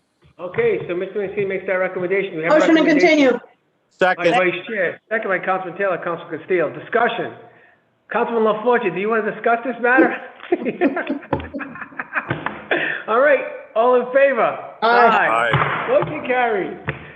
And now you're gonna want to put your hand up in a second, because now we're going to 37. So, Madam Clerk, item number 37. Resolution establishing a special commission on stimulus relief funds. So I believe we have a substitution, a friendly substitution. All right, Councilman LaFortune? Yes, we do. Thank you so much. I'm gonna make the substitution first, then we'll make the motion discuss, okay? I just want to make sure that you're aware of it and we're substituting it, okay? Motion to substitute item 37 with 37S. So moved. Second. By Vice Chair, second by Councilman Taylor, Councilman Castillo. Discussion, all in favor? Aye. Motion carried. Okay, motion, we have item 37S before us. And Councilman LaFortune, do you want to talk about it? Yeah, so as we all Yes. know, thank you. As we all, am I mute? Okay, I'm not unmuted. I'm sorry, I'm getting tired. As we all know, the city is slated to receive close to $160 million, a little over, from federal stimulus funding. This is a one-in-a-lifetime opportunity. So what this resolution is asking for is to create, at first it was to create a commission, but since this is for this particular purpose only, to create a task force of council members, an appointee from the mayor's office, community members, and various community entities to provide recommendations in how to allocate those funds. Our city was hit hard by the pandemic. And we would like to, and I'm sure, and all of us, and including yourself, Council President, have talked about using this funding wisely. And so hopefully what this resolution will do is create this task force. We'll have about 60 days to provide a report or some sort of outline of recommendations to where those fundings will go. And we'll engage with the community to determine what the needs are, what are the things that we should prioritize. Now, just as a preliminary effort, and just for personal purposes, I started polling my constituents just to ask, and some of the items that they want to see the investments to go into is more testing and vaccination efforts, education, but we know that we're getting a separate pool of funding for education, housing. Is big, environmental initiatives or sustainability initiatives, streets. But I also am aware that we're waiting on the Treasury, the federal Treasury, to provide final recommendations on how we can allocate those funds. So once we get that, hopefully this task force can provide outlines, take everyone's input, and we can ensure that the funding is used appropriately, and whatever efforts that we invest in are also sustainable. Well said. Any other comments or questions on this matter? Do we entertain a Motion to recommend approval. Second. As substituted, right? As substituted, sorry. Vice Chair, second by Councilman Castillo, Councilman Taylor, and I think Councilman Anthony has seconded also. I'm just gonna go with it. I'm gonna start saying I read lips now. Further discussion. I think it's a great idea. I want to commend the sponsor. I think it's great that the administration reached out to the sponsor and you worked out I think a good working document. And I think it's important, like you mentioned earlier, the cities, this is a once in a lifetime opportunity, getting this kind of money, and we need to use it wisely and judiciously. We don't want to get caught up in, I'm sure some people will get caught up in, like, you want the short-term political things versus also not addressing the long-term financial stuff that we can do for the city of Providence. So I look forward to the report from the task force, and hopefully it has all sorts of good ideas on how we can spend this money wisely and make it work for us, not just for today, but for tomorrow. So I want to thank everybody. Any other further comments or questions on that? With that, all in favor? Aye. All opposed? Motion carries. Thank you all. Last item, I believe, number 38, Madam Clerk.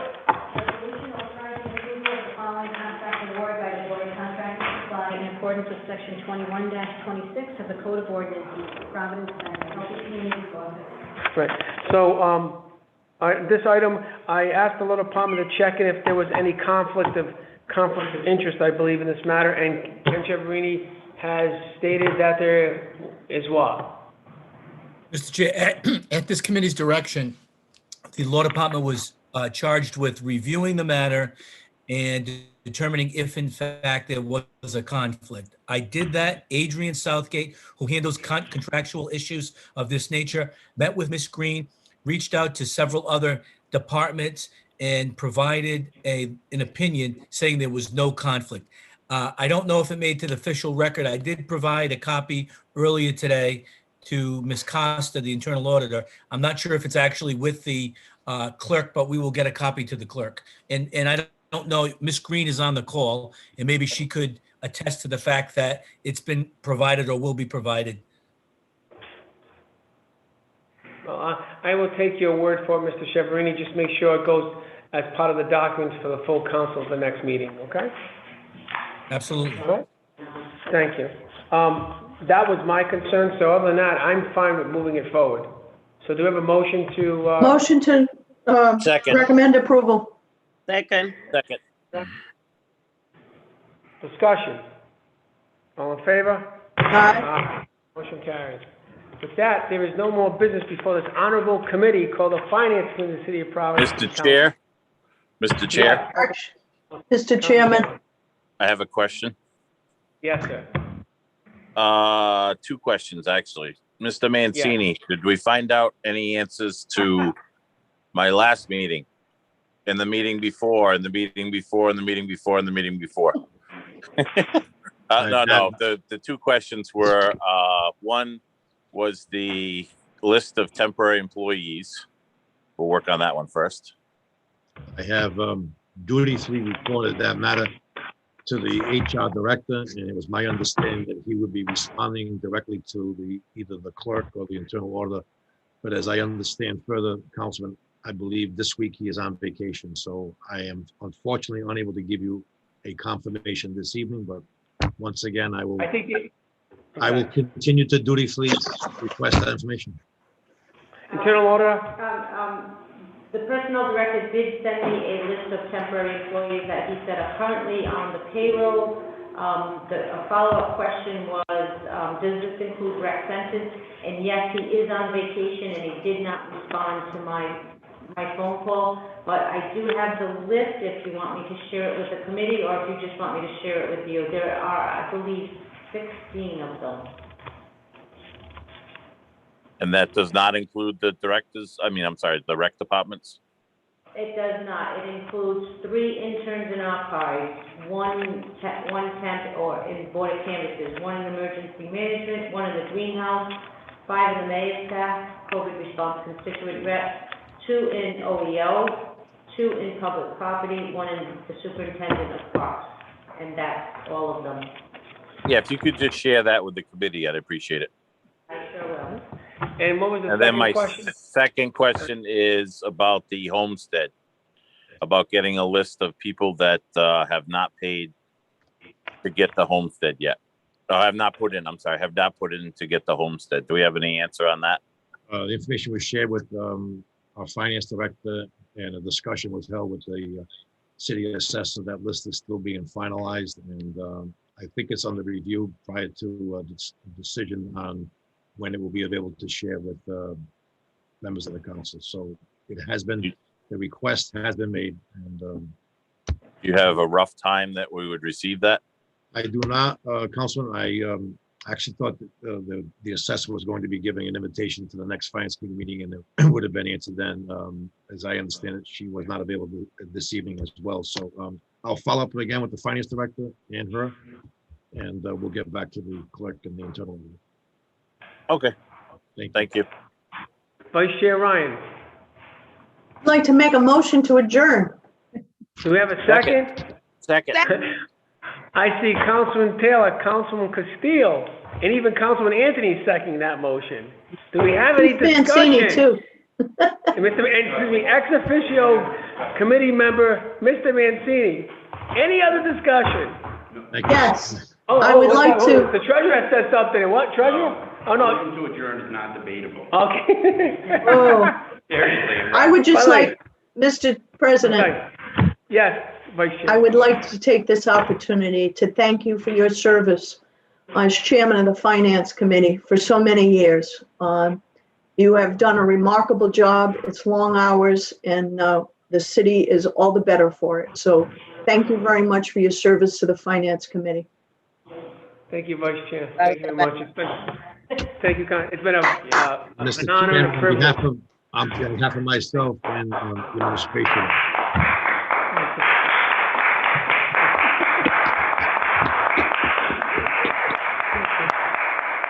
I would Thank like you all very to, much. I would like to support that same consideration. Sir, you have been stoic in your handling of the financial affairs of the city. You have been a good partner to the administration. All things considered, it's difficult work. I want to be clear when I say this. It's a pleasure to appear before this committee. And I mean that with sincerity. So thank you for your stewardship. Thank you, Mr. Massini, Larry, because we know we go way back. Thank you, I appreciate it. Thank you all, by the way, and God bless.